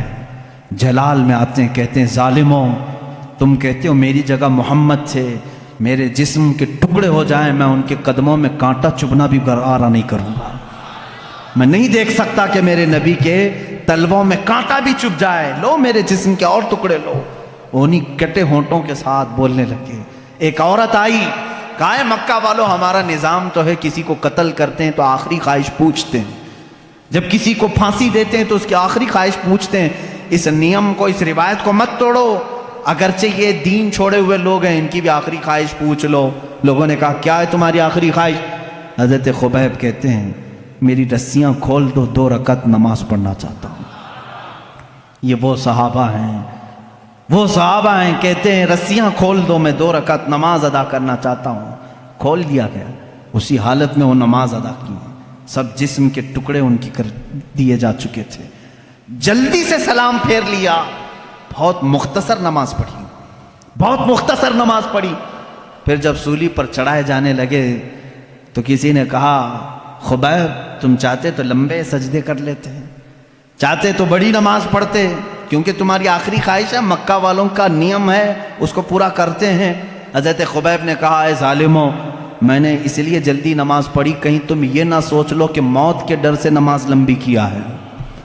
موت کے ڈر سے میں نے نماز لمبی نہیں کی، مجھے تو شہادت کا شوق ہے، میں جلد سے جلد جام شہادت پینا چاہتا ہوں۔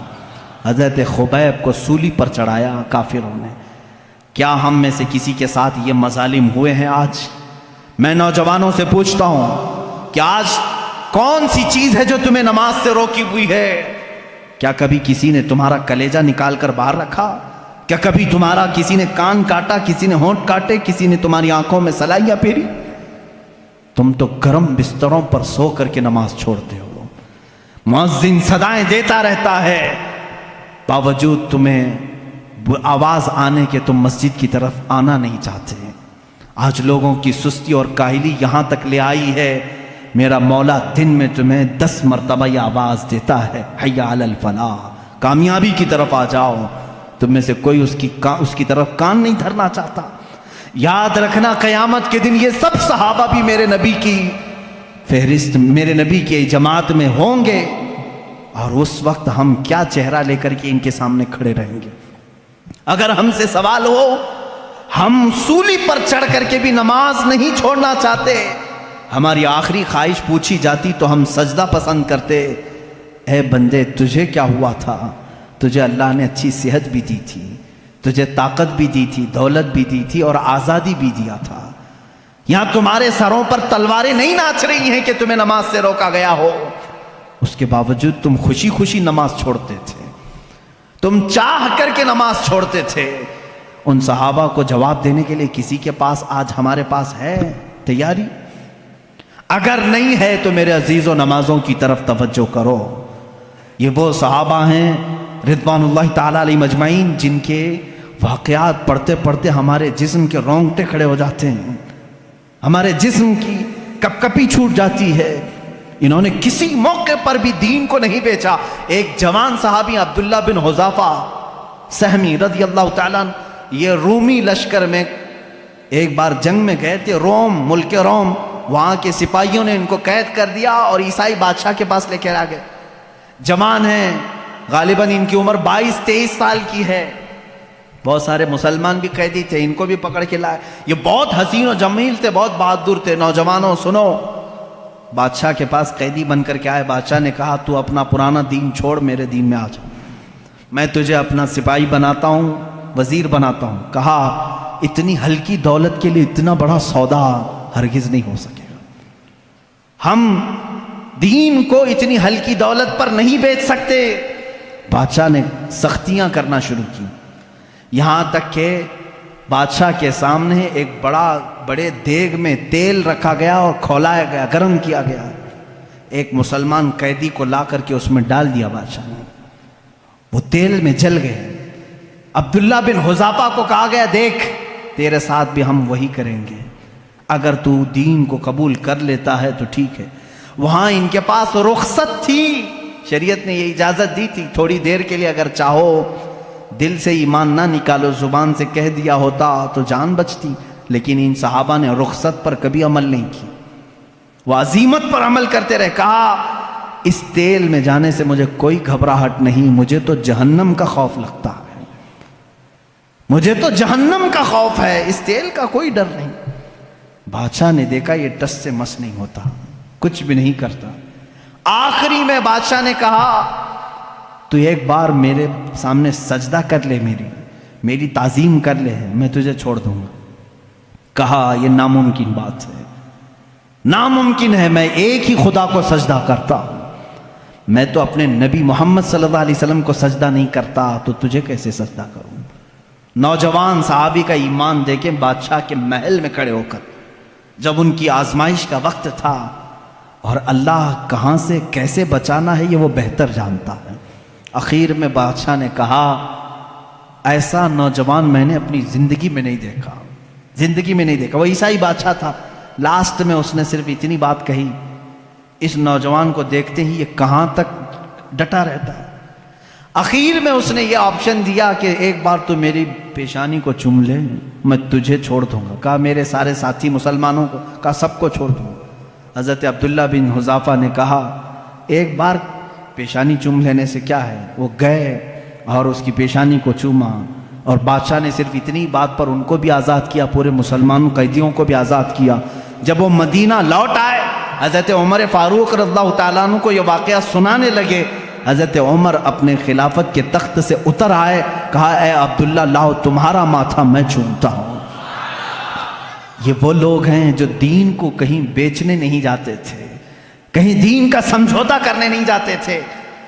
آج منافقین کی بہت لمبی ایک جماعت تیار ہو رہی ہے، حکومتوں کا تیور دیکھ کر کے جو بدل جاتے ہیں یہ منافق، ان سے اپنے دامن کو بچائے رکھو۔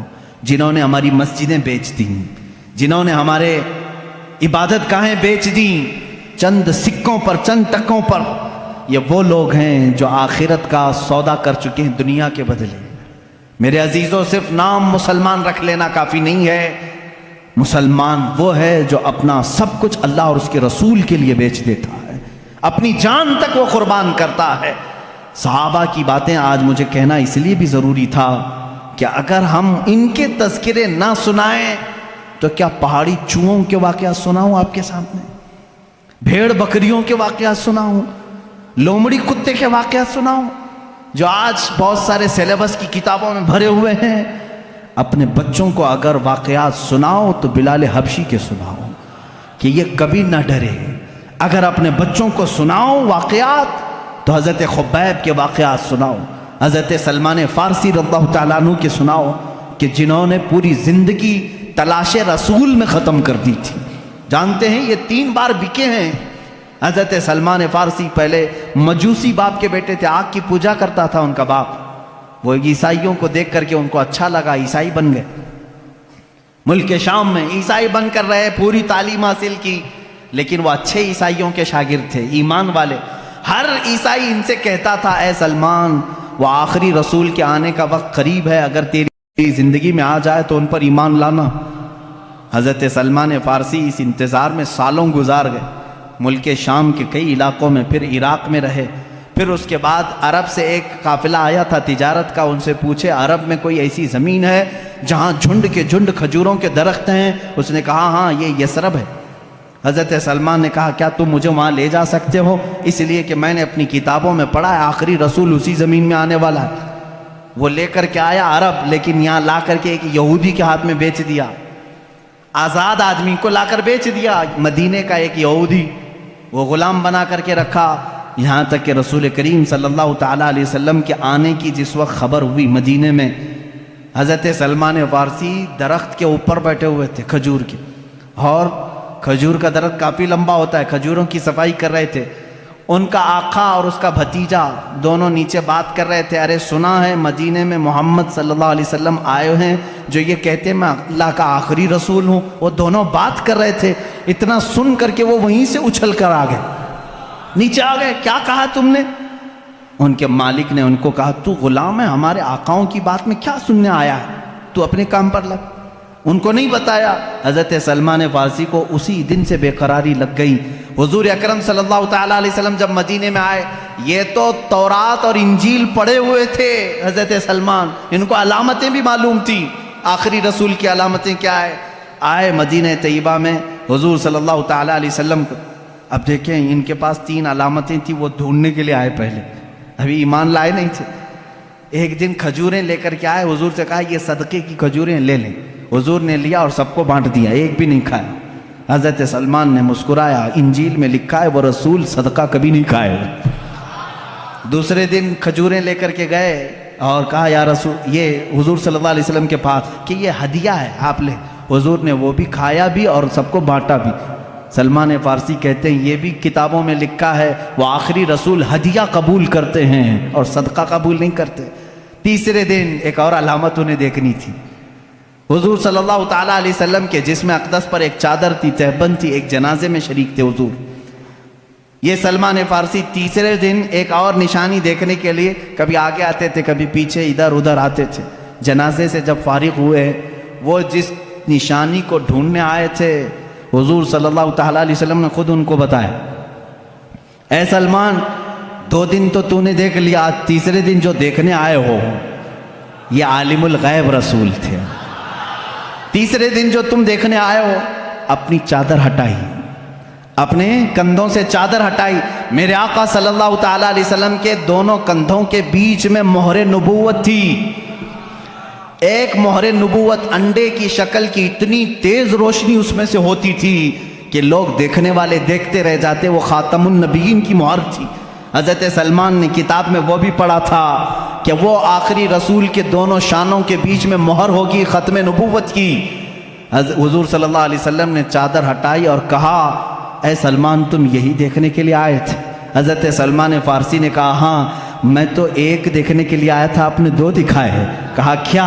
کہا میں تو صرف ختم نبوت دیکھنے آیا تھا اور آپ نے اپنا علم غیب بھی بتایا ہے۔ کلمہ طیبہ پڑھا، اسلام میں داخل ہوئے۔ صحابہ اکرام اپنی زندگی پوری تلاش میں رہے ہیں اور اس مہتاب رسالت کو اور آفتاب نبوت کو ذرہ برابر کھونا نہیں چاہتے تھے۔ کسی حالت میں وہ حضور صلی اللہ علیہ وسلم کی محبت کو کسی کے ہاتھ بیچنا نہیں چاہتے تھے۔ حضرت سعد رضی اللہ تعالیٰ عنہ جنگ خندق میں گئے ہیں زرہ پہن کر کے، زرہ لوہے کا لباس ہوتا تھا اور اتنا لباس کہ اس سے جسم پر آنے والے تیر نہ لگیں حضرت سعد، لیکن ان کا زرہ کا لباس چھوٹا پڑ گیا، ہاتھ کھلے رہ گئے۔ ایک ظالم نے دیکھا حضرت سعد رضی اللہ تعالیٰ عنہ کے سیدھے ہاتھ پر ہی وار کر دیا، ہاتھ سے ان کی موٹی رگ کٹ گئی اور اس سے خون بہنے لگا، اتنا خون کہ وہ پکڑ کر کے حضور کے پاس آئے تو میرے آقا صلی اللہ علیہ وسلم کے چہرے پر بھی خون، جسم اقدس پر خون حضرت سعد کے، اور ظالموں نے ان کے اوپر نیزے چلائے تھے ہاتھوں پر، جو حصہ ان کا زرہ سے کھلا ہوا تھا وہ سب مارا گیا تھا۔ حضرت سعد رضی اللہ تعالیٰ عنہ کس لیے آئے تھے معلوم؟ میدان سے چھوڑ کر کے۔ یہ وہ صحابی ہیں، میں آپ کو بتاؤں، حضور صلی اللہ تعالیٰ علیہ وسلم پر اس وقت ایمان لائے تھے جب میرے آقا ابھی مکہ میں ہی تھے۔ یہ مدینے کے ہیں رہنے والے حضرت سعد۔ مکہ میں حضور اکرم صلی اللہ علیہ وسلم پر 2 سال ایسے بھی آئے کہ پورے مکہ والوں نے حضور کا بائیکاٹ کیا تھا، آپ کے پورے خاندان کا، کہ ان سے کوئی بات چیت نہیں کرے گا، لین دین نہیں کرے گا، کھانا پانی ان کے ساتھ، رشتہ داری کچھ نہیں کریں گے، سوشل بائیکاٹ کیا گیا تھا۔ یہ 2 سال تک چلا تھا اور یہ 2 سال میرے آقا صلی اللہ علیہ وسلم کے گھر والوں پر اتنے سخت تھے، خود میرے آقا صلی اللہ علیہ وسلم نے فرمایا کئی دن ایسے آئے کہ چمڑے ہم نے گرم پانی میں بھگو کر کے کھائے، درختوں کے پتے اس دوران کھائے، کھانے کی کوئی چیز نہیں رہ جاتی تھی مکہ میں 2 سال تک۔ پھر مکہ والوں کو ہی رحم آ گیا، پھر انہوں نے یہ بائیکاٹ ہٹا لیا تھا۔ ان 2 سالوں میں حضرت سعد جو مدینے میں تھے، مالدار بھی تھے، ان 2 سالوں میں حضرت سعد نے بھی چمڑے کھائے اور پتے کھائے۔ آپ سے کہا جاتا کیوں یہ کھاتے ہو؟ کہتے کہ محمد عربی صلی اللہ تعالیٰ علیہ وسلم محصور ہیں، ان کا محاصرہ کیے، بائیکاٹ کیے گئے ہیں، جب ان کے ہاں کوئی نرم غذا نہیں پہنچتی تو کیا مجال ہے سعد اپنے حلق میں کوئی نرم غذا گزارے؟ یہ وہ صحابی تھے جب جنگ خندق کے موقع پر ان کی رگ کاٹی گئی تو دوڑ کر کے حضور کے پاس آئے، کہا یا رسول اللہ صلی اللہ علیہ وسلم میری زندگی کا صرف ایک ہی مقصد تھا، قریش آپ کا جو خاندان ہے، قریش خاندان جتنی تکلیفیں آپ کو دیے ہیں میں نے طے کر لیا تھا، ہر ایک سے چن چن کے میں بدلہ لوں گا، مقابلہ کروں گا۔ یا رسول اللہ میں صرف یہ چاہتا ہوں اگر اب اس کے بعد بھی جنگیں ہونے باقی ہیں، جنگ خندق کے بعد قریش سے اور بھی جنگیں ہونا باقی ہے تو صرف اتنی دعا کر دیں کہ میری زندگی اور طویل ہو جائے تاکہ میں آپ کے ان دشمنوں کا مقابلہ کروں. اور یا رسول اللہ صلی اللہ علیہ وسلم اگر اس کے بعد قریش سے کوئی جنگ ہونا باقی نہیں ہے تو زخم اتنے ہو چکے ہیں، میرے آقا میری شہادت کی دعا کرتے. اتنی دعا کے لیے لوٹ آئے اور خون پورا حضور صلی اللہ علیہ وسلم کی جسم ناز پر تھا. حضور اکرم صلی اللہ تعالیٰ علیہ وسلم کو اس جنگ سے لوٹنے کے وقت جانتے ہیں جبرائیل امین آئے، بیچ راستے میں کہتے ہیں یا رسول اللہ صلی اللہ علیہ وسلم رب تعالیٰ کا حکم ہے کہ یہیں سے آپ دوسرے جہاد کے لیے نکل پڑیں. جہاد میرے عزیزوں کوئی میدان کا کھیل نہیں ہے کہ تھوڑی ادھر ادھر کبڈی کھیلی اور پسینہ بہہ گیا. یہ جان ہتھیلی پر لے کر دشمنوں کے سامنے کھڑے رہتے، نہ جانے کب ہماری گردن کندھوں سے الگ ہو جائے. ان میدانوں میں یہ شہسوار بغیر کسی خوف کے جاتے تھے. نکلے ہیں ایک جہاد سے جس میں سخت ترین صحابہ زخمی بھی ہیں. بیچ راستے میں جبرائیل امین نے جب یہ پیغام پہنچایا، حضور اکرم صلی اللہ تعالیٰ علیہ وسلم نے کہا اے جبرائیل ابھی ایک جہاد سے نکلے، مدینے پہنچے بھی نہیں، گھروں کو گئے بھی نہیں. یہ اگر اپنے زخموں کو ٹھیک کر لیتے بعد میں چلتے. جبرائیل امین نے کہا یا رسول اللہ صلی اللہ علیہ وسلم اللہ کی مرضی یہ ہے کہ یہیں سے آپ چلیں. میرا مولا بھی ان صحابہ اکرام کے ایمان کو اس طرح امتحانات سے گزارا ہے. اللہ کے رسول صلی اللہ علیہ وسلم نے فرمایا میں اپنے صحابہ سے پوچھ لوں. ظاہر سی بات ہے جہاد میں چلنے والے یہ صحابہ ہیں. آج ہمارے ساتھ کون کھڑا رہتا ہے کون نہیں کھڑا ہوتا یہ وقت بتاتا ہے. میرے آقا صلی اللہ تعالیٰ علیہ وسلم نے مڑ کر کے صحابہ سے کہا اے میرے نوجوانوں جبرائیل امین آئے تھے، انہوں نے کہا ہے یہیں سے ایک دوسرے جہاد کے لیے چلنا ہے، کیا ہے تمہارا مشورہ؟ کسی صحابی نے یہ کہا کہ یا رسول اللہ تھک گئے ہیں، کپڑے پھٹ گئے ہیں، زخم آ گئے ہیں، گھر جائیں بیوی بچوں سے بات کریں، مرہم پٹی کریں. نا رسول کریم صلی اللہ علیہ وسلم نے جب مشورہ لیا تمہارا کیا ارادہ ہے؟ صحابہ کہتے ہیں یا رسول اللہ دیر کس بات کی، چلے یہیں سے چلتے. یہ وہ صحابہ تھے جن کے بارے میں اللہ فرماتا رضی اللہ عنہم ورضوا عنہ، اللہ ان سے راضی اور وہ اللہ سے راضی ہیں. ان میں عورتوں نے بھی وہ کردار ادا کیا ہے. احد کے موقع پر ایک خاتون ایسی دوڑی دوڑی میدان احد چلی آ رہی. جنگ احد ہوئی ہے، جنگ احد ہوئی 3 ہجری. اس وقت ایک خاتون مدینے سے دوڑتی ہوئی جا رہی ہے. مسلمانوں کو اس جنگ میں شکست ہوئی تھی، آخر میں 70 صحابہ شہید ہوئے تھے. تو بیچ راستے میں کسی نے اس خاتون کو روک کر کے کہا تجھے پتہ ہے تیرے بیٹے کا انتقال ہو گیا؟ کہا الحمدللہ. اس خاتون نے کیا کہا؟ الحمدللہ. آگے بڑھنے لگے. ایک صاحب نے اور پکڑ کر کہا اے خاتون تجھے معلوم ہے تیرے شوہر کا انتقال ہو گیا؟ الحمدللہ. کسی نے کہا تیرے بھائی کا انتقال ہوا؟ کہا الحمدللہ. اے آنے والوں سب تو میرے گھر والوں کی بتا رہے ہو، بتاؤ رسول اللہ کی حالت کیا ہے؟ میں جو دیکھنے جا رہی ہوں میرے آقا کی صحت کو دیکھنے جا رہی ہوں. یہ نہیں کہ بیٹا گیا تھا، بھائی گیا تھا، میرا شوہر گیا تھا، سب ان کی خیریت بتانے آ رہے ہیں، میرے نبی کی خیریت بتاؤ. لوگوں نے کہا وہ صحیح سلامت ہے. اس خاتون نے کہا اے اللہ تیرا کروڑا کروڑ شکر ہے، وہ ایک صحیح ہے تو میرا پورا خاندان قربان ہے. آئیں اللہ کے حبیب صلی اللہ تعالیٰ علیہ وسلم کی زیارت کی، خوش ہوئی. حضور صلی اللہ علیہ وسلم نے فرمایا خاتون تیرا بیٹا شہید ہوا، جا دیکھ لے. وہ کہتی ہیں یا رسول اللہ اگر آپ کا حکم ہے تو میں دیکھتی ہوں، اگر آپ کا حکم ہے تو میں دیکھتی ہوں. اپنے نوجوان بیٹے کی لاش میدان میں پڑی ہے. گئی جا کر کے بیٹے کو دیکھا، ٹٹولنے لگی، اس کے جسم سے جبہ اٹھایا، پیٹھ کو سہلانے لگی اپنے ہاتھ سے، پورے پیٹھ کو سہلائی، پھر سیدھا کیا، سینے پر دیکھا تو پورا سینہ چر گیا تھا، پورا سینہ چھدا ہوا تھا. سجدے میں گر گئی. کسی صحابی نے پوچھا مائی یہ کیا کر رہی تھی تو؟ کہتی ہیں جب میرا بیٹا میرے آقا کے ساتھ نکل رہا تھا تو میں نے اسے وصیت کی تھی بیٹا جنگ کا ماحول ہے، سخت ہو سکتا ہے لیکن یاد رکھنا اگر تو پیٹھ پھیر کر بھاگتا ہوا مارا گیا، میدان جہاد چھوڑ کر کے جاتا ہوا اگر مارا گیا، میں اپنا دودھ معاف نہیں کروں گی، میں اپنا دودھ معاف نہیں کروں گی. اس وقت تک تیرے قدم جمے رہنا چاہیے جب تک تیرے نبی پر کوئی آنچ نہ آئے، جب تک تیرے نبی کی حفاظت ہوتی رہے۔ میں نے یہ وصیت کی تھی، لیکن اللہ کا شکر ہے میں نے سب سے پہلے آ کر میرے بیٹے کی پیٹھ کو ہی دیکھا۔ اللہ کا شکر ہے میرے بیٹے کی پیٹھ پر ایک بھی تیر نہیں ہے، جتنا بھی یہ کھایا ہے سب سینے پر کھایا ہے۔ یہ وہ خواتین تھی جنہوں نے بچے پیدا کیے تھے رسول اللہ کے دین کے لیے۔ آج مائیں بچوں کے پاؤں کی بیڑیاں بن جاتی ہیں، روکتی کہاں جا رہا ہے بچہ؟ اگر تھوڑا سدھرنے کی بات بھی کرے، ارے چھوڑو مولانا لوگوں کی صحبت میں، کہاں کیا مولوی بننے جا رہا ہے؟ داڑھی چہرے پر تیرے کب سے آنے لگ گئی؟ کیا مولانا لوگوں کے ساتھ بہت زیادہ بیٹھ رہا ہے؟ یہ خواتین کا آج دور ہے۔ کیوں؟ یہ وہ مدینے کی خواتین نہیں ہیں، یہ تو 24 گھنٹوں میں سے 18 گھنٹے سیریل دیکھنے والی ہیں۔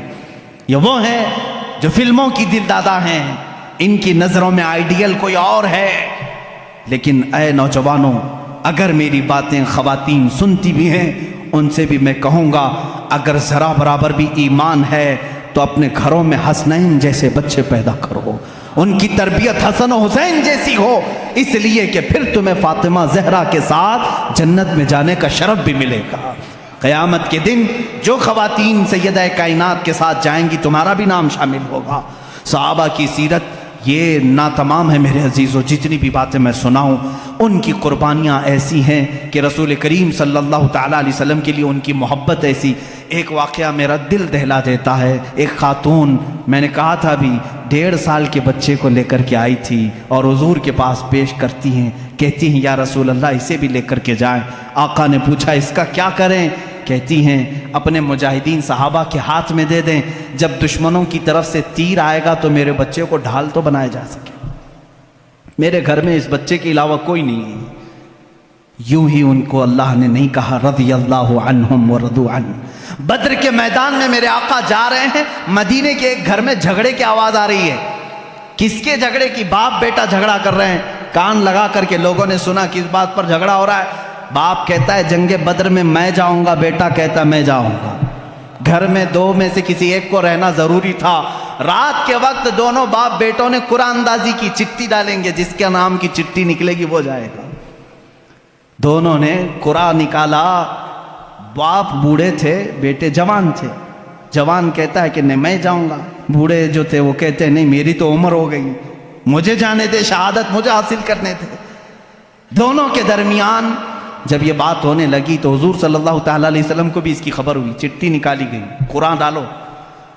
ڈالا گیا تو بیٹے کا نام آیا، وہ خوش ہو گئے۔ دوسری بار اس باپ نے کہا نہیں دوسرا اور ایک بار ڈالو، پھر ڈالا گیا، پھر بیٹے کا ہی نام نکلا۔ حضور سے پوچھا گیا چٹھی میں نام ایک بار، پھر تیسری بار ڈالا گیا تو باپ کا ہے۔ انہوں نے کہا اب تو مجھے جانا ہی ہے۔ حضور کے پاس فیصلہ آیا، حضور نے فرمایا آپ کی عمر زیادہ ہے، آپ گھر سنبھالو، بیٹے کو جانے دو۔ تھاڑے مار کر رونے لگے، تھاڑے مار کر رونے لگے اور اپنے گھر آئے۔ کہا اپنے بیٹے سے ہائے میرا بڑھاپا مجھے صحبت رسول سے چھین لیا، کاش میں بوڑھا نہ ہوتا تو آج شاید میں جاتا۔ وہ صحابہ تھے جنہوں نے جانثاریاں پیش کی ہیں۔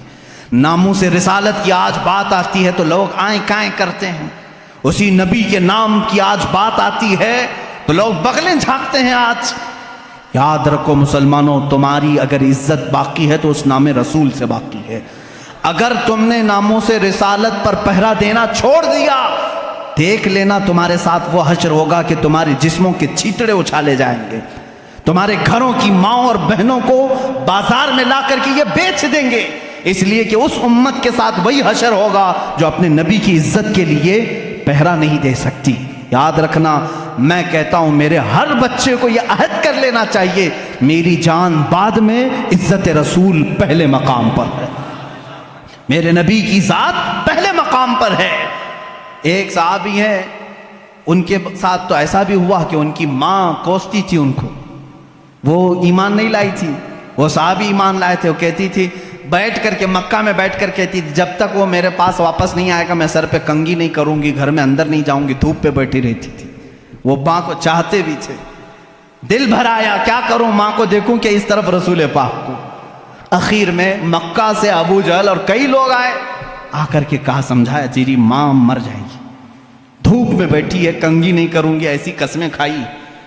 اس صحابی نے کہا میں ماں کو بہت چاہتا ہوں، بہت عزت دیتا ہوں، لیکن جاؤ اس سے کہہ دو اپنے سر میں کنگھی بھی کرے اور چھاؤں میں بیٹھ جائے، اس لیے کہ اس کی قسم ٹوٹ جائے گی مگر مجھ سے دامن رسول نہیں ٹوٹے گا، نہیں چھوٹے گا۔ یہ وہ صحابہ ہیں جو حضور صلی اللہ تعالیٰ علیہ وسلم کے لیے کوئی بھی چیز چھوڑ سکتے تھے، ہر چیز، اپنے بچے، اپنا مال، اپنی اولاد، اپنا گھر، اتنے سارے واقعات میں تمہارے سامنے رکھا کس لیے؟ آج جب دین کی ضرورت آئے گی ایک میرا جملہ سن کر کے جائیں۔ جب کبھی شریعت نے کیا حکم دیا؟ شریعت نے حکم یہ دیا ہے کہ جب تم پر کوئی آفت آئے، تمہاری جان پر، جیسے بیماری آ گئی، بہت بڑی بیماری آ گئی، تو کیا کرتے ہیں ہمارے بزرگان دین؟ صدقہ دے دو، ہیں؟ صدقہ دے کر اپنی جان بچاؤ۔ بکرا صدقہ دیا، مرغا صدقہ دیا، مال صدقہ دیا، گیہوں خیرات کیا، کچھ بھی صدقہ دو، کیونکہ صدقہ آئی ہوئی بلاؤں کو ٹالتا ہے، یہ حدیث پاک میں۔ اب میری بات سنو، جب تمہاری جان پر کوئی آفت آئے تو صدقہ دے کر کے جان بچا لو، اور جب دین پر کوئی آفت آئے اپنی جان دے کر کے دین کی حفاظت کرو۔ ایمان اور دین کے لیے اب کیا چیز دینا ہوگا؟ جان دے کر کے اپنا دین بچاؤ۔ اور یہاں میں سمجھتا ہوں کوئی یزیدی نہیں بیٹھا ہے، سب حسینی ہیں، اور ہر حسینی یہ جانتا ہے جب اسلام پر کوئی بات آئے تو اپنا گھر بھی میدان میں لایا جاتا ہے، اپنی گردن بھی لائی جاتی ہے، اپنے 6 ماہ کا بچہ بھی لایا جاتا ہے، اپنی عورتیں بھی لائی جاتی ہیں۔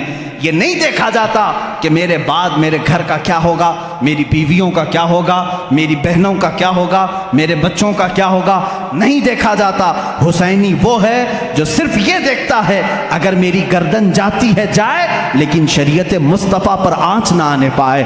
اسی لیے کہا ہے قتل حسین اصل میں مرگ یزید ہے، اسلام زندہ ہوتا ہے ہر کربلا کے بعد۔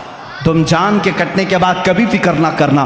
آج مجھے معلوم ہے میری یہ جو تقریریں ہیں لوگ سمجھتے ہیں، مجھے معلوم ہے کتنے ہماری تقریروں میں گرم ہوتے ہیں اور کتنے پسند کرتے ہیں اور کتنے کیا کیا کرتے ہیں، لیکن کچھ وہ بھی ہیں جن کو مروڑ بھی ہوتی ہے، جن کے دلوں میں پھپولے پھوٹتے بھی ہیں، کچھ کی آنکھوں میں میں بہت تیز گڑتا بھی ہوں، تکلیف ہے، وجہ مجھے بھی معلوم ہے اور آپ کو بھی معلوم ہے، لیکن یاد رکھو اگر ان ظالموں نے کبھی ایسا وقت میرے اوپر لایا، قید کر دیا، سولی پر چڑھایا، پھانسی بھی دے دی، میں بخوشی اس پھانسی کو چوم کر کے قبول کروں گا، اس لیے کہ اللہ میرے ساتھ ہے، رسول کریم صلی اللہ تعالیٰ علیہ وسلم کی شریعت میرے ساتھ ہے۔ صرف میرا یہی کہنا ہے اے اللہ موت آتی ہے تو ایمان پر آئے، لیکن ان ظالموں کے لیے ہمارا ایمان کہیں سودا نہ چلا جائے، کہیں بیچنے میں نہ آ جائے۔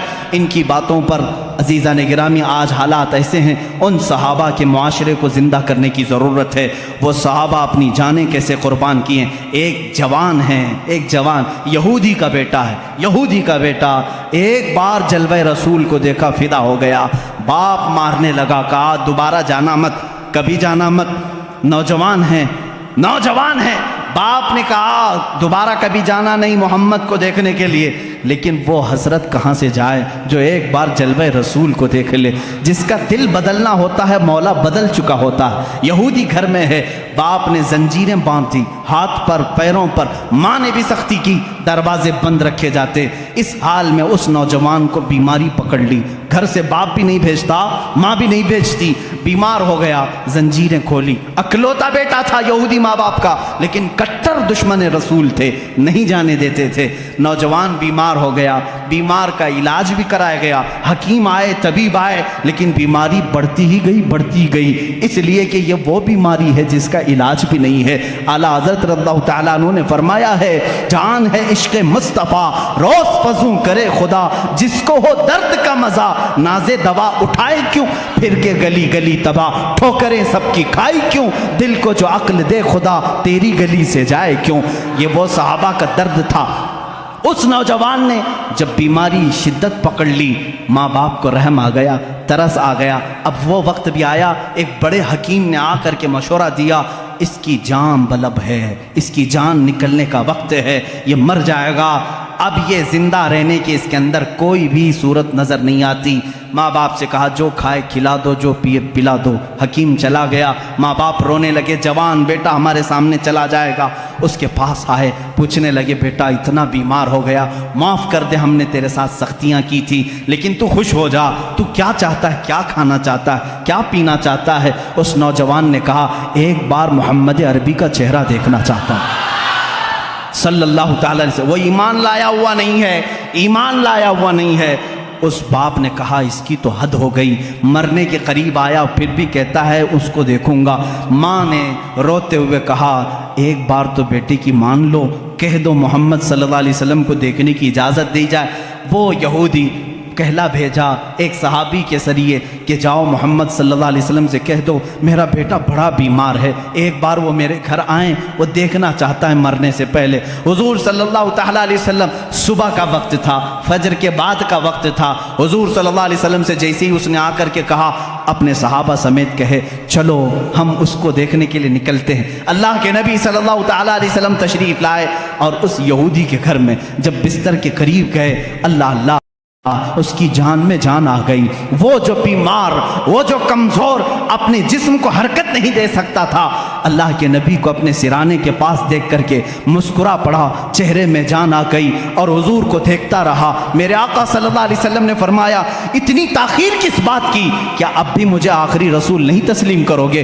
اس نے کہا لا الہ الا اللہ محمد الرسول اللہ۔ میرے آقا صلی اللہ تعالیٰ علیہ وسلم نے اپنا دست مبارکہ اس کے چہرے پر رکھا تھا۔ میرے آقا کے جسم اقدس کی، دست اقدس کی ٹھنڈک پہنچی اور روح قبض عنصری سے پرواز کر گئی، وہ صحابیت کے مقام کو پہنچ گئے۔ جانتے ہیں کیسا صحابی؟ صحابی کسے کہتے ہیں جانتے ہیں؟ صحابی کسے کہتے ہیں؟ اللہ کے نبی نے فرمایا اگر میرا ایک صحابی جو کے دانے کے برابر بھی خیرات کرے اور میری امت احد پہاڑ کے برابر سونا خیرات کرے تب بھی جو کے دانے کے خیرات کے برابر نہیں ہو سکتی۔ صحابی کے مقام کو پوری امت نہیں پہنچ سکتی۔ ارے چلو پیر پیرا میر میرا شیخ عبد القادر جیلانی سے پوچھیں، سرکار غوث اعظم سے پوچھیں، آپ بتائیں صحابی کا مقام بڑا ہے یا غوث کا مقام بڑا ہے؟ ہم تو غوث کہتے ہیں نا شیخ عبد القادر جیلانی کو۔ غوث پاک نے کیا کہا؟ ارے تو غوث اور صحابی کے مقام کی بات کرتا ہے، سن صحابی کا مقام کیا ہے۔ وہ صحابی جو رسول اللہ کے ساتھ گھوڑے پر بیٹھ کر کے جہاد میں جایا کرتے تھے، جس گھوڑے پر صحابی بیٹھتے تھے اس گھوڑے کے ٹاپ کے نیچے سے جو دھول اڑتی تھی وہاں تک بھی غوث کا مقام نہیں پہنچ سکتا۔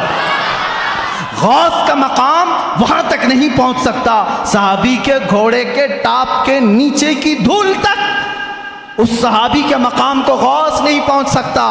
اور غوث ہزاروں عبادتیں کر چکا ہے، ہزاروں ریاضتیں کر چکا ہے، لیکن آؤ اس جوان صحابی کے مقام کو تو دیکھو۔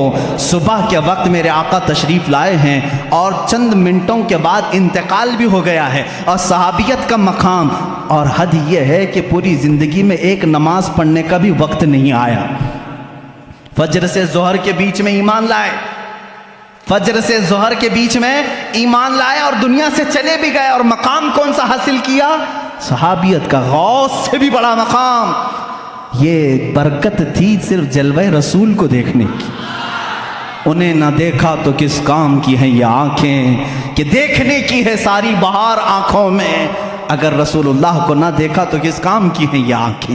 میرے عزیزو، صحابہ کے معاشرے کو میں بتا رہا تھا، آج میں اپنی گفتگو کو یہیں پر سمیٹتا ہوں اور سب کو جا کر کے یہ دعوت فکر دیتا ہوں۔